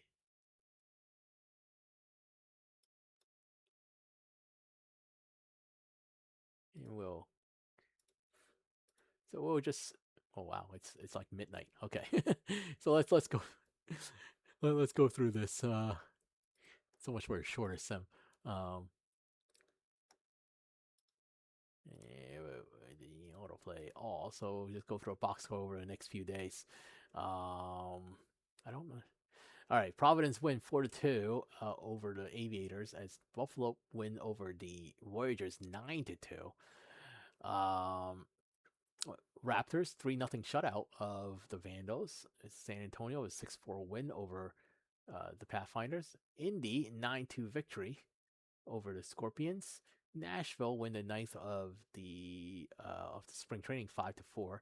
Luna Base 5-3 winner over the Detroit Demons. Cancun getting the 10th win over the Rougarous 8-4. Down in the minors we go. Louisville is now 12-5 in spring training, 3-2 victory over the Firehawks. The Dillos actually win the 13th 4-0 over the Flamingos. Bruce City 2-1 victory over the Swifties, and Kingpins needing 14 to beat the Ranas. Hey, you have 22 hits. Oh, okay. It's a weird game. Okay, scoring two on the top of the 14 to beat the Ranas, 7-5, and Kansas City with a 5-2 victory over the Wheelers. We'll go to the next day. We'll do the same here. All right, Providence 6-1 victory, 12th win of spring training for Kravis over the Surge. Vancouver 3-1 victory over the Sloths. Aviators 8-2 winners over the Pathfinders, and New York with a 7-1 victory over the Raptors.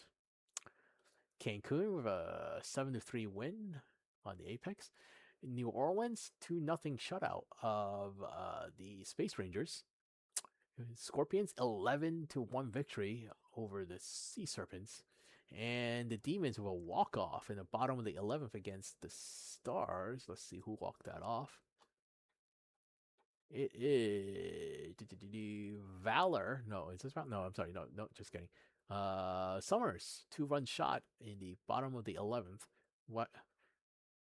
Against I think his former team. I think he played for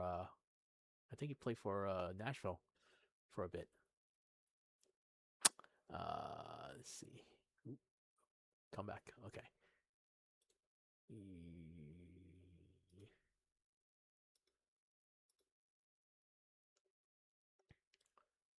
All right. Kansas City 3-2 victory over the Firehawks. Bruce City Bears of 3-1 victory over the Ranas. Swifties getting two. That's another walk off here. That is a walk off. I think maybe Bobby Thornton. Oh no, Dusty backstop. Bottom of the ninth here. Running from third tag. Oh, it's a sack fly. So it looked like they came in and tied the game, and then yeah. Oh, so run attacks from third, scores, no throw. Dusty backstop with a walk off sack fly. Anchorage 2-1 winner over Flamingos, and the Kingpins winning 7-5 over the Lemurs.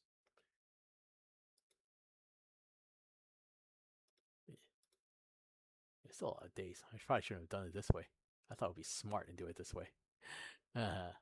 All right. Buffalo with 8-1 victory over the Pathfinders. Vandals 8-6 winners over the Aviators. Boise with a 4-3 victory over Sloths. New York a 2-0 shutout of the Crabs. Not a lot of offense there. In final in 10, Detroit beat, scoring 3 on top of the 10 to beat the Sea Serpents. Luna Base with 8-0 victory over the Apex. Toros 5-0 victory over the Scorpions, and Nashville beating the Rougarous 3-2. Down to minors, we have the Lemurs with 5-0 win over the Bears. The Dillos a 9-6 win over the Ranas. Kingpins 7-3 over the Firehawks. Kingpins been hitting a lot. There's a lot of hits in a lot of the games. The Wheelers with a 9-4 win over the Swifties, and Kansas City 8-4 winner. So let's see. So we have one. Let me see. Three. They 4, 5. So I'm gonna do this for the sake of time. I'm gonna do one more, and then the next day we'll actually show some games, and then I'm just quick simming the rest of the way. After that, I'm probably going to show a few games. Not going to do all of it because it is getting late. Um, all right, we have the Aviators 10-7 win over the Slavs. The Voyagers 5-1 victory over the Pathfinders. Crabs with a 6-2 win over the Raptors. Surge with a 7-1 victory over the Vandals. The Scorpions on the road 4-2 win over the Demons. Lunar Base wins again, 5-3 over the Toros. Nashville is 11-7 win over the Apex, and New Orleans with a walk-off over the Sea Serpents. And let's see here, it is the bottom of the ninth, and it looked like Tater McCheesy, the catcher, and Sidney Johnson scoring. And down to minors, the Lemurs a 4-3 win over the Dillos. Florida with a 7-1 win over the Swifties. Wheelers 8-1 victory over the Ranas, and the Kingpins 8-2 over Kansas City. California with 4-0 shutout of the Bears. All right, so we'll load up some more games here, and this is the last time I'm going to stream. The rest of it, we'll just quick sim through it and call it a night. So let's see what game should we go into. It's probably the and do we see? Let's see here. What team have we not seen? But they haven't started. We did see New Orleans before. So let's go to the minors and kick off Chicago and Brew City.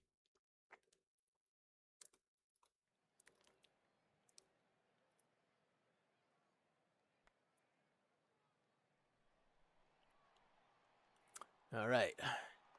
Everybody's tired. It's not.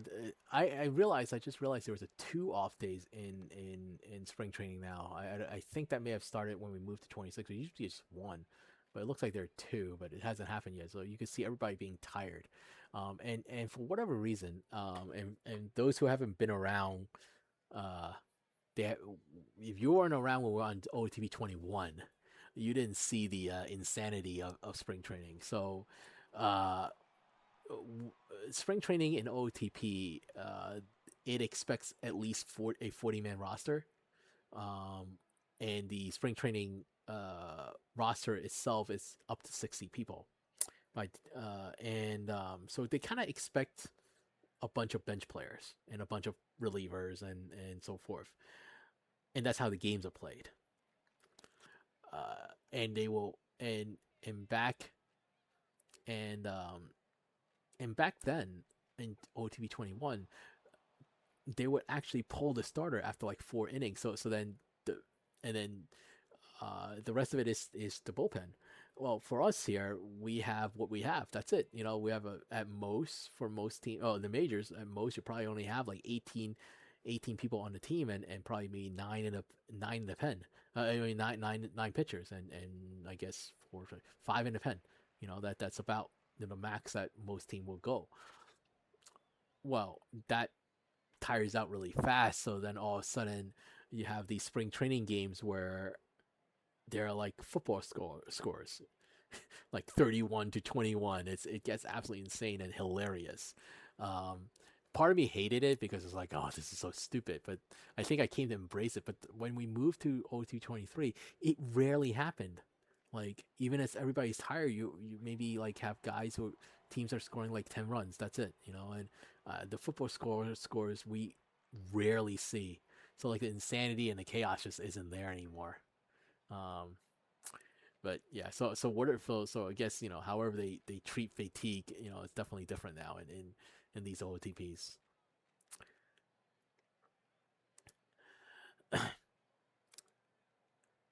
A couple innings in, we're still no score. That's Grande Mexicano. uh, Grounds out. Sparky D grounds out as well.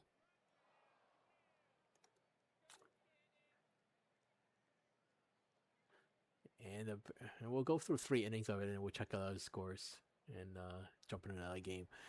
As there's a fly out by Stitcherson. Bob, big boy, coming up. And that is a strikeout looking.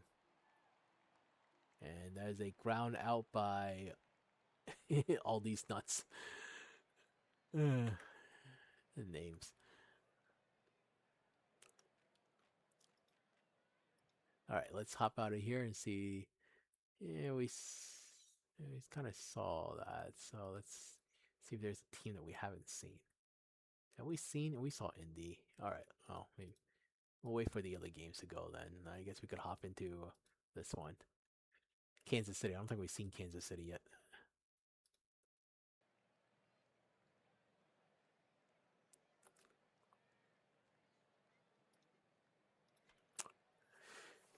In Kansas City with 2 on, 1 out as Creek comes up.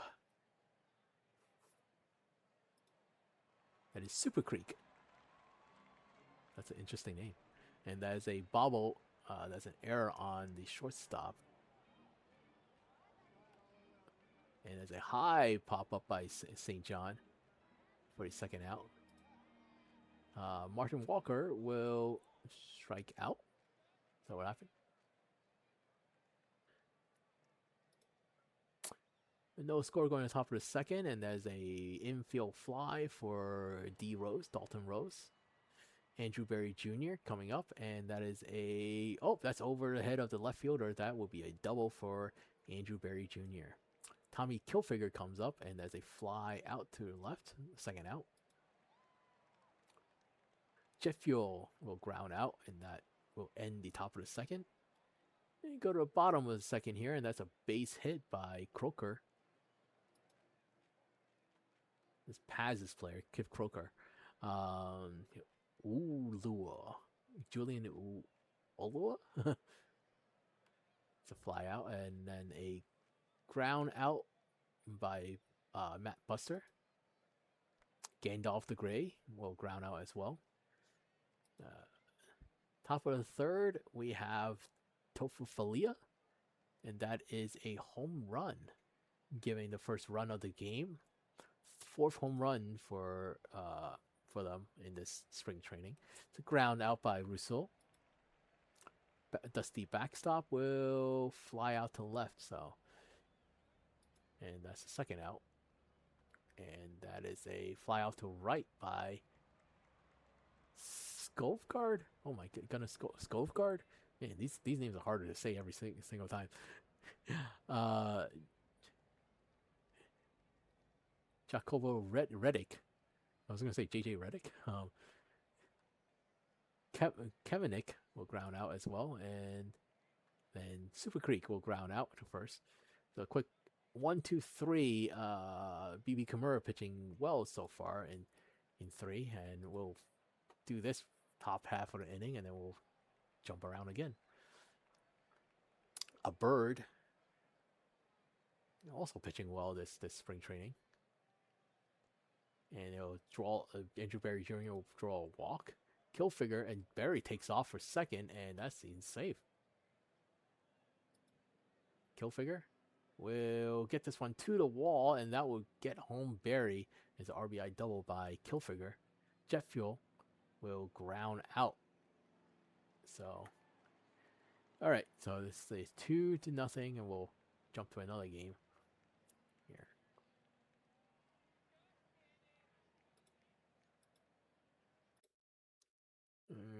4-3. Let's jump up to the majors. Let's see.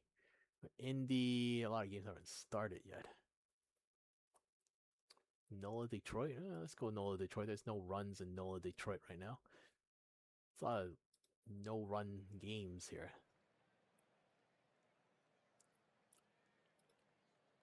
All right. The base hit up the middle by Jackson Love, the shortstop. Is he playing shortstop? Oh, yeah.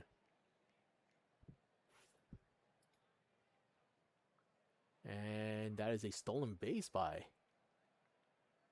Jackson Love. Harry Callahan will line out for the first out. AJ Boucher strikes out. C. Johnson, base hit up the middle. Runners at the corner. Ozzie Robertson Robinson grounds out. So there's still no score. We go to the bottom of the sixth here. If Detroit grounds out Zach Johnson the third, who is the new acquisition by Detroit.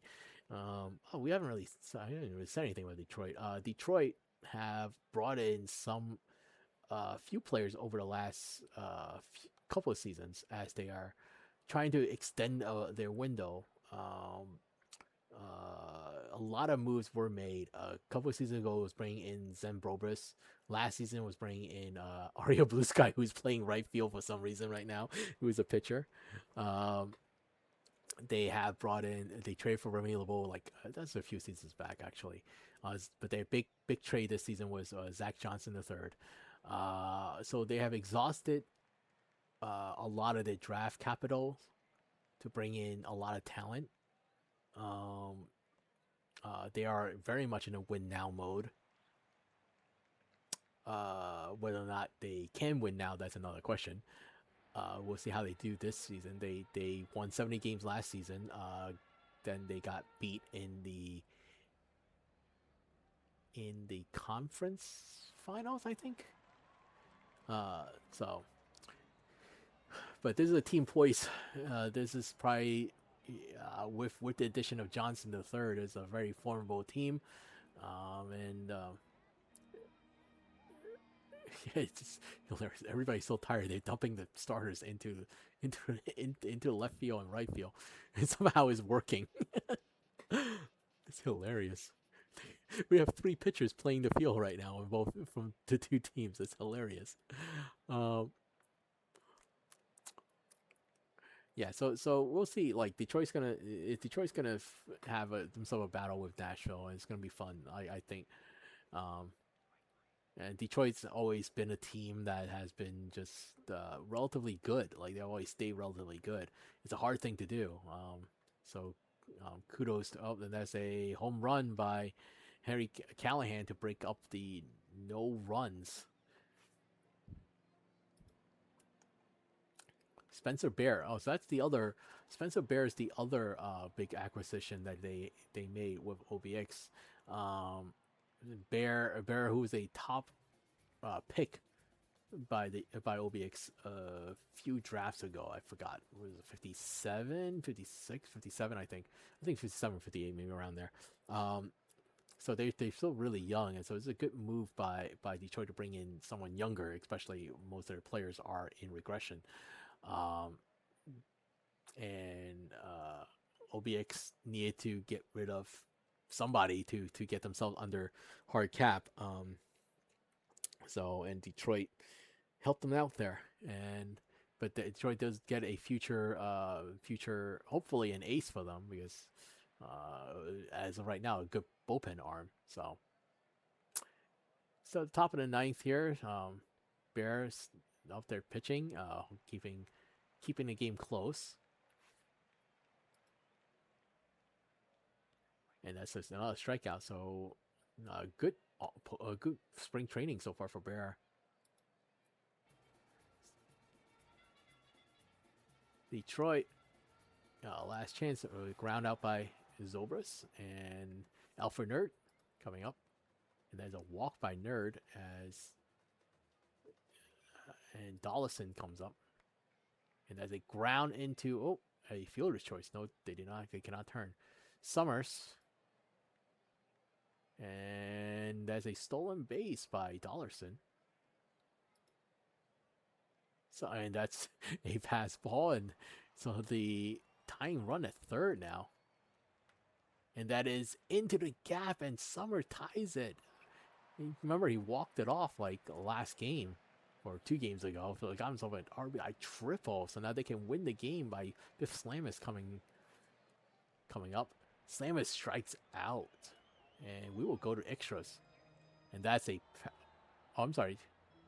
Oh, yes. We have the Ghost Runner rule turned on in spring training. I was like, where the first... So, I'm sorry. I hate the Ghost Runner rule. This is so stupid.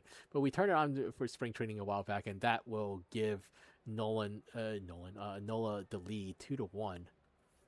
So why is there a guy on base that did not earn it? It's so... Anyways, Lefrey steals second, and that is a base hit by Love, and runners a corner, 2 out. And Harry Callahan coming up. Callahan will get a base hit, and New Orleans up 3-1. AJ Boucher with a base hit, and that will bring home another run. Runners at the corner. It says 4-1 now, and they will walk. So it kind of fell apart a bit for Detroit there. And finally, an out. And but the damage been done. New Orleans scores 3 in the top of the 10th. Detroit will have the bottom of the order coming up with their pitchers. Coming up. The ball will strike out, and this guy walks. And Shizuka coming up. That's a strikeout, so that's 2 out for Zach Johnson the third, and okay.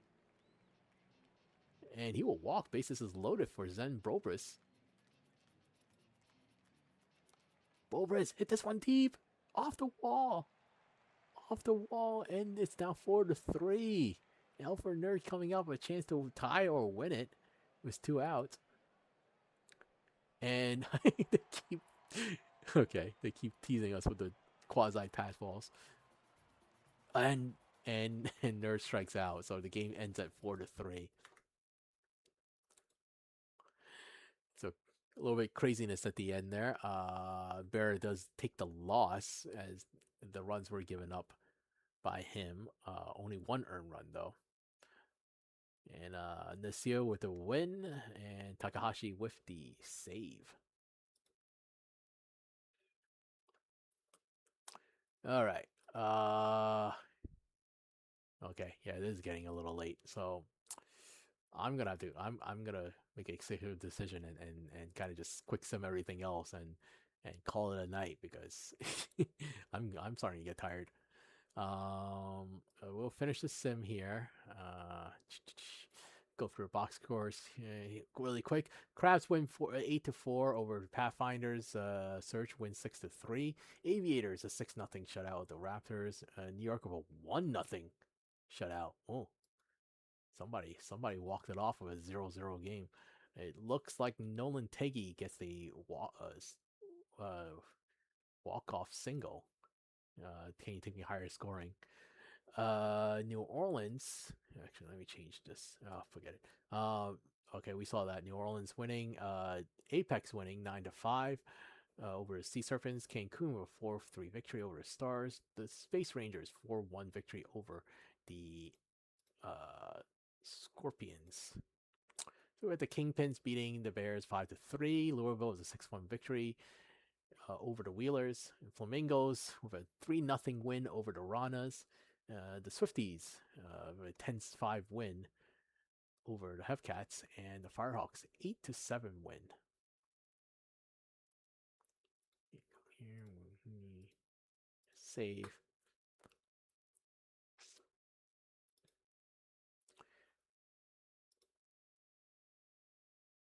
And we're on the 14th. We only got two more days left. 3 more days left. Okay, the Raptors, the 5-3 win over the Pathfinders. Vancouver 3-1 win over the Crabs. The Sloths were 3-1 win over Voyagers.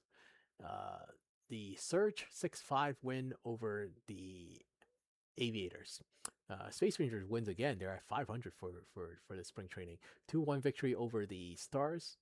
The Rougarous a 3-0 shutout of the Scorpions. Sea Serpents a 6-1 win over the Toros. And the Apex a 9-1 win over the Demons. And we have the Kingpins beating the Dillos 2-1. And then the Swifties 8-5 win over the Ranas. Flamingos 3-0 win over the Lemurs. California 7-1 win over the Wheelers, and Kansas City a 9-5 win over the Bears. The Bears. That's an off day. We go to the 16th, and then we also have the 17th, so 2 more days.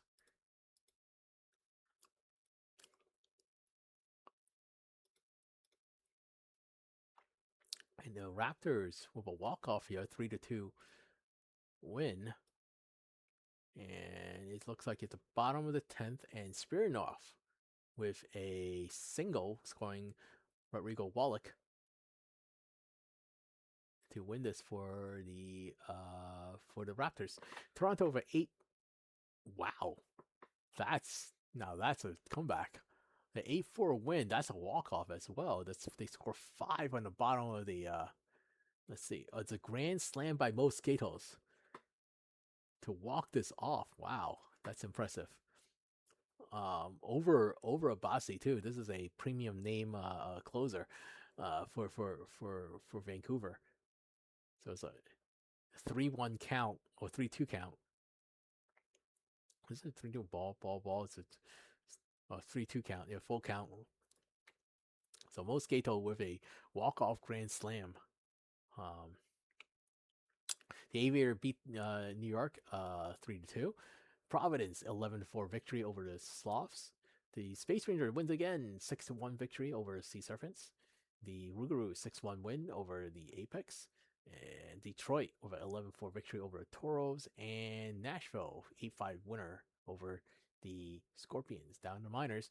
Louisville wins yet again 4-3 over the Swifties. The Wheelers 6-0 shutout of the Kingpins. And Flamingos 14-3 stomping on the Firehawks. In Kansas City 8-6 over the Ranas, and the Dillos win over the Bears 6-3. And this is the last day, and we'll go through this really quick, and then we'll upload and call it a night. Vancouver will win. Oh, just kidding. Let's go back up the top. 6-2. So New York finished off the spring training with a 6-2 victory over the Surge, 16th win of the spring training for the Voyagers.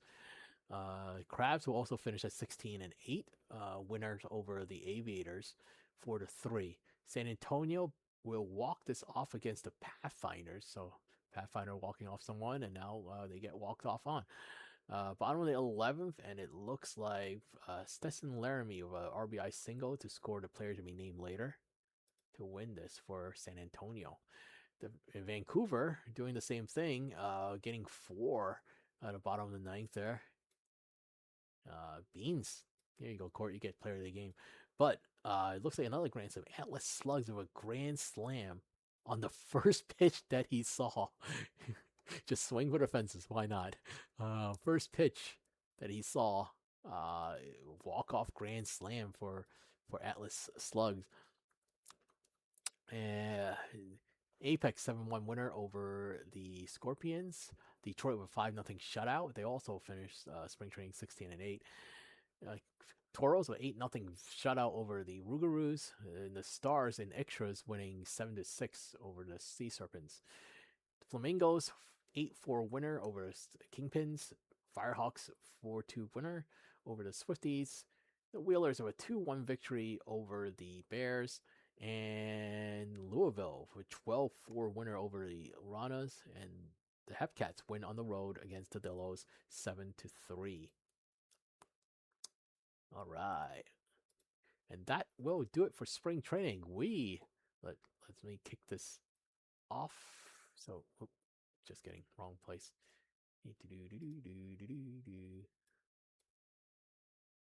All right, let's kick this off.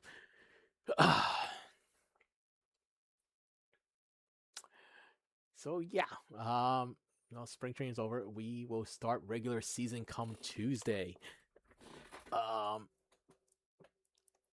Actually, hang on 1 second. I'll be right back.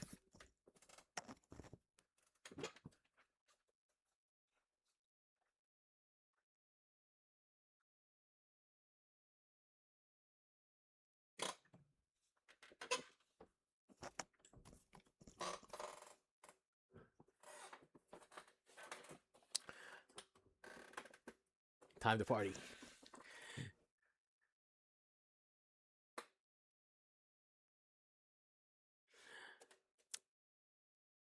All right.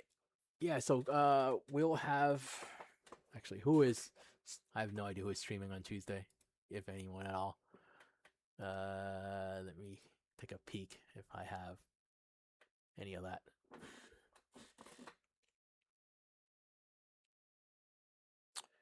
Do-do-do-do-do-do.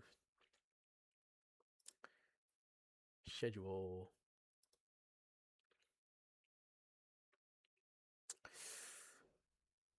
Do-do-do-do. This is 61, right? April. What's today? Today, the 18th.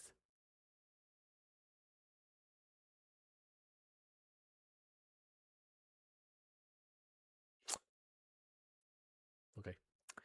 Looks like okay. So opening day at 7 o'clock will be Hakup, who will be streaming. And yeah, so we look forward to that. Hopefully, yeah, we're okay. So hopefully nothing happens there, and we could we could get the season going. Uh, so yeah. Well, this. Well, I mean, it's been fun. If you guys got more questions, pop it in. I'm just gonna talk and fill up the time for the next 5 minutes while this uploads. I wouldn't expect myself to stream again for a very long time. um, it is fun streaming. I'm not gonna lie, but I don't think I have the mental capacity to do it much more. Especially if I can only do it like later at night. So my threshold of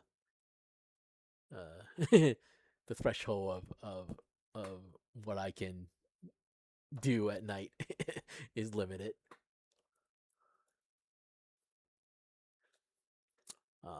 I hope you all are doing well.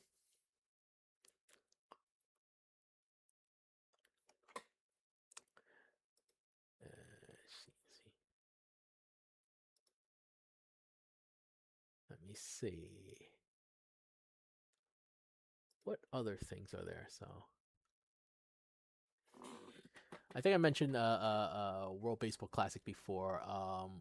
Yeah, there's a post on it that KP had. You definitely read about it. I sound young. I thought I was in college.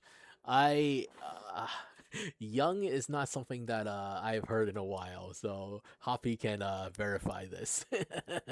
um, I don't think I could pass for college anymore. I wish I can, but I always I guess I mean I always sounded and looked young,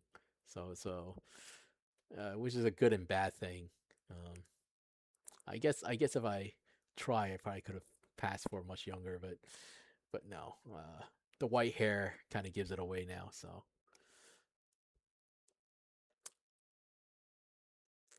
the Unks were in this league.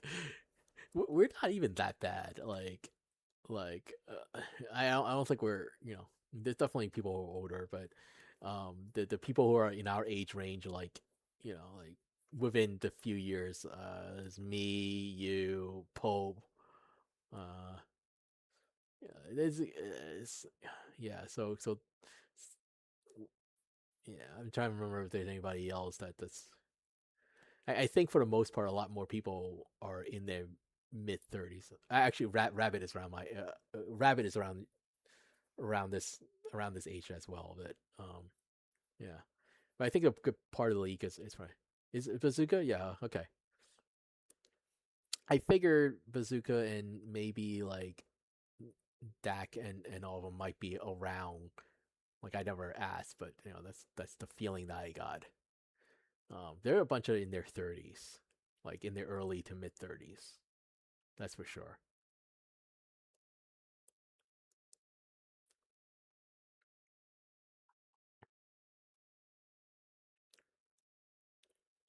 Definitely a bunch. So,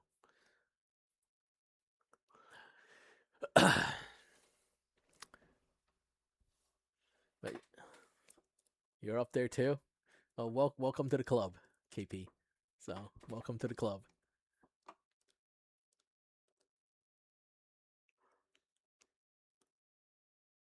This ain't no young men's game. I actually think it is. It certainly is. But but I think that's the beauty of sim leagues is just the age doesn't really matter at all. Like your ability your ability to do this has nothing to do with your age. You know, like I mean, we in the podcast we talked about playing softball, and they're we know I've seen guys who are in their late 60s into their 70s still play regularly, and it's really awesome to see. But the reality is that like even with the advancement of nutrition and what we know now versus 40 years ago, like I mean, it's still you can't compete. They can't compete with someone who is like in their prime in their late 20s. Like that's just there's there's still a limit to that. Um, but for a sim league like this, like it doesn't matter. Like I know for a fact we got guys in their 60s, in the league, and we got guys who are in high school. So and and it and it's the game for all. It's really cool. So well, yes, Hoppy's nutrition is just beer league and just beer alcohol, just a lot of alcohol. I'm still youngling, 21 in some. Oh, hey, 21's a good age. I make the best of it and enjoy. Like enjoy your life. You know, live and learn, and you will make your mistakes. Hopefully, not too many. Or not nothing that's too devastating, but yeah, enjoy your 20s. It's a fun time. Um, yeah.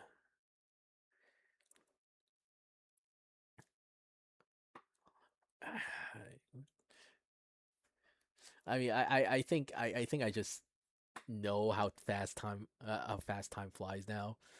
Like like I was mentioning for friends today, because we are talking just a little nostalgic because they're she was mentioning like her kids are like teenagers now, and when I met them, like they're toddlers, and and there's like Google Photos to you have Google Photos like have these collages that you make. Oh yeah, 10 years ago this happened. Like and all of a sudden they flash you like baby pictures of your kids, and they're like, oh, like where did the time go? And yeah,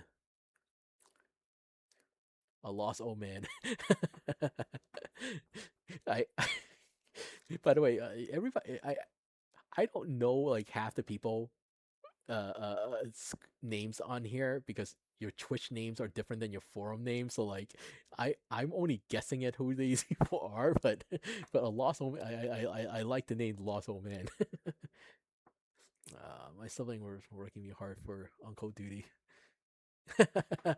um, well, I don't know. Like I never asked my siblings to babysit or anything. Like because it's not their kids. It's not their responsibility. So I never asked them.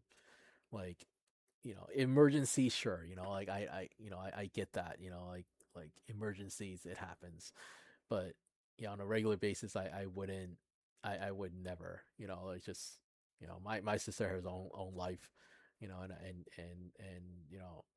And and like now that my kid's a little bit older, like she's definitely like it's not like a chore to handle the kids. It's more like she could be the fun aunt and take them around and stuff. So that's fine. But yeah, um, you don't want Hoppy to babysit your kids. No, no.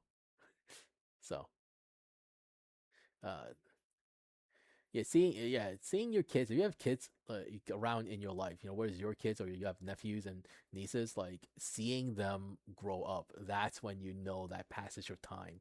Like it's really obvious. Like you just be around people, your friends who are adults. Like you don't notice it as much. Like yeah, people get older, they do look older than they did. You compare pictures, obviously. Like from like 10 years ago, people look different, but how the kids growing up, that's when you really feel the passage of time. So so yeah.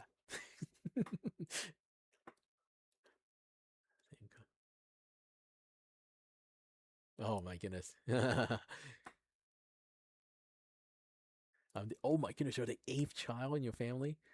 Oh my goodness, my mom was the eighth as well. Oh, like big families don't really happen as much these days, but I also don't know how people can afford having eight kids, by the way, but that's besides the point. but that's pretty crazy. That is a big family. Yeah, unfortunately, but I I always joke after like the third one. Like, I think people are just like, you just let the kids raise themselves. You're not even sure. Like like, I, yeah, I was with friends today, and it's um um they they have five. They have five, and was it six? I don't remember. I don't know. There's a loose count, and then you're like she's holding the baby in one, and then the toddlers like just kind of hanging around, and then like all of a sudden you realize this she get the older kids are kind of running around their own, and then you're like and then we're like we lost one. We had no idea where the other one went, and it's like and that's probably like a everyday thing. It's just like yeah, you have that many kids, you're just kind of out there like where did the like you're just counting all the time just to make sure you don't have a home alone situation going on, and then so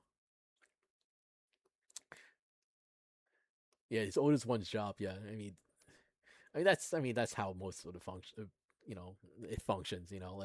Like you as the older sibling is kind of expected to do some like they shouldn't parentify the kid, but at the same time there's certain expectations that like hey you gotta look out for your siblings here. Like you gotta you're you as the older sibling, that's your job whether you like it or not. That's the curse of the being an older sibling. So but anyways. Oh, anyways, it looks like this is done. Let me just get the index updated, and then we're off.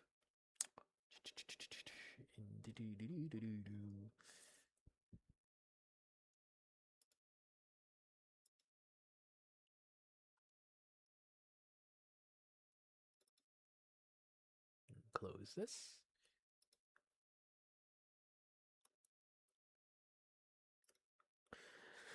Uh,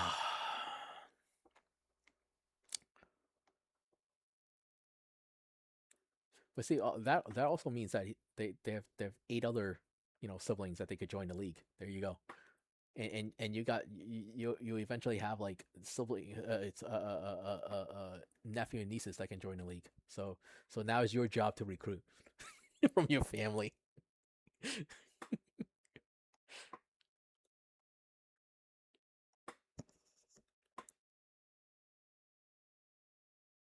Rebuilt the Ranas, yes. The California Family Hawks. It's been a while since they've been the Family Hawks, but yeah. So, for anyone who don't know the reference, the Firehawks at one point in time when there was a lot of they had people who joined who were who created as waivers, and whether they were family or just friends, and they just kept getting them on the team, and that's how. So the concept of the California Family Hawks came about. So lots of shoes and Dirks, yes, um, they're they're wives and I don't even know cousins. I don't know, like I don't know what they are, friends, family, countrymen. Why are there so many Dirks? No, just his wife joined. I think that's really the extent of like what Dirk had. His wife was in the league for a little bit, so 12 cousin. Um, so yeah, so they were nicknamed the Family Hawks for a little bit. This was a while, but this was in the late season 20s. This was in the late season 20s. I just keep calling them fire chickens. So all right. It looks like index is updated. Let's just verify. Just kidding. That's not where I need to go. And the date is the 17th. That's correct. All right. Mrs. Dirk. Yes. This. Yes, Mrs. Dirk was active for a while because she never actually retired. And I think that was a mistake because she really she should have auto retired for a while. So even by then, even by season 39, yeah. But it was yeah, yeah. I don't think she actually retired, but I think she auto retired because she was inactive, um, towards yeah, well somewhere along the way, and yeah. But it was hilarious. I do remember Mrs. Zerk being listed randomly, and no one knew why, because it shouldn't have picked up, because I maybe I think because her page wasn't moved to the retirement section. That could be why. I'm not 100% sure, but yeah. All right, folks. Well, you guys enjoy your Sunday. I hope everybody is doing well. Spend time with your friends, loved ones, and just enjoy. If you have the day off, if you don't, I hope you enjoy work. I don't even know how that works, but but yeah, go Avs. Yes, yes, go Avs. I clearly I follow tons of hockey, and I know exactly what's going on. All right, take care, everybody. Good night.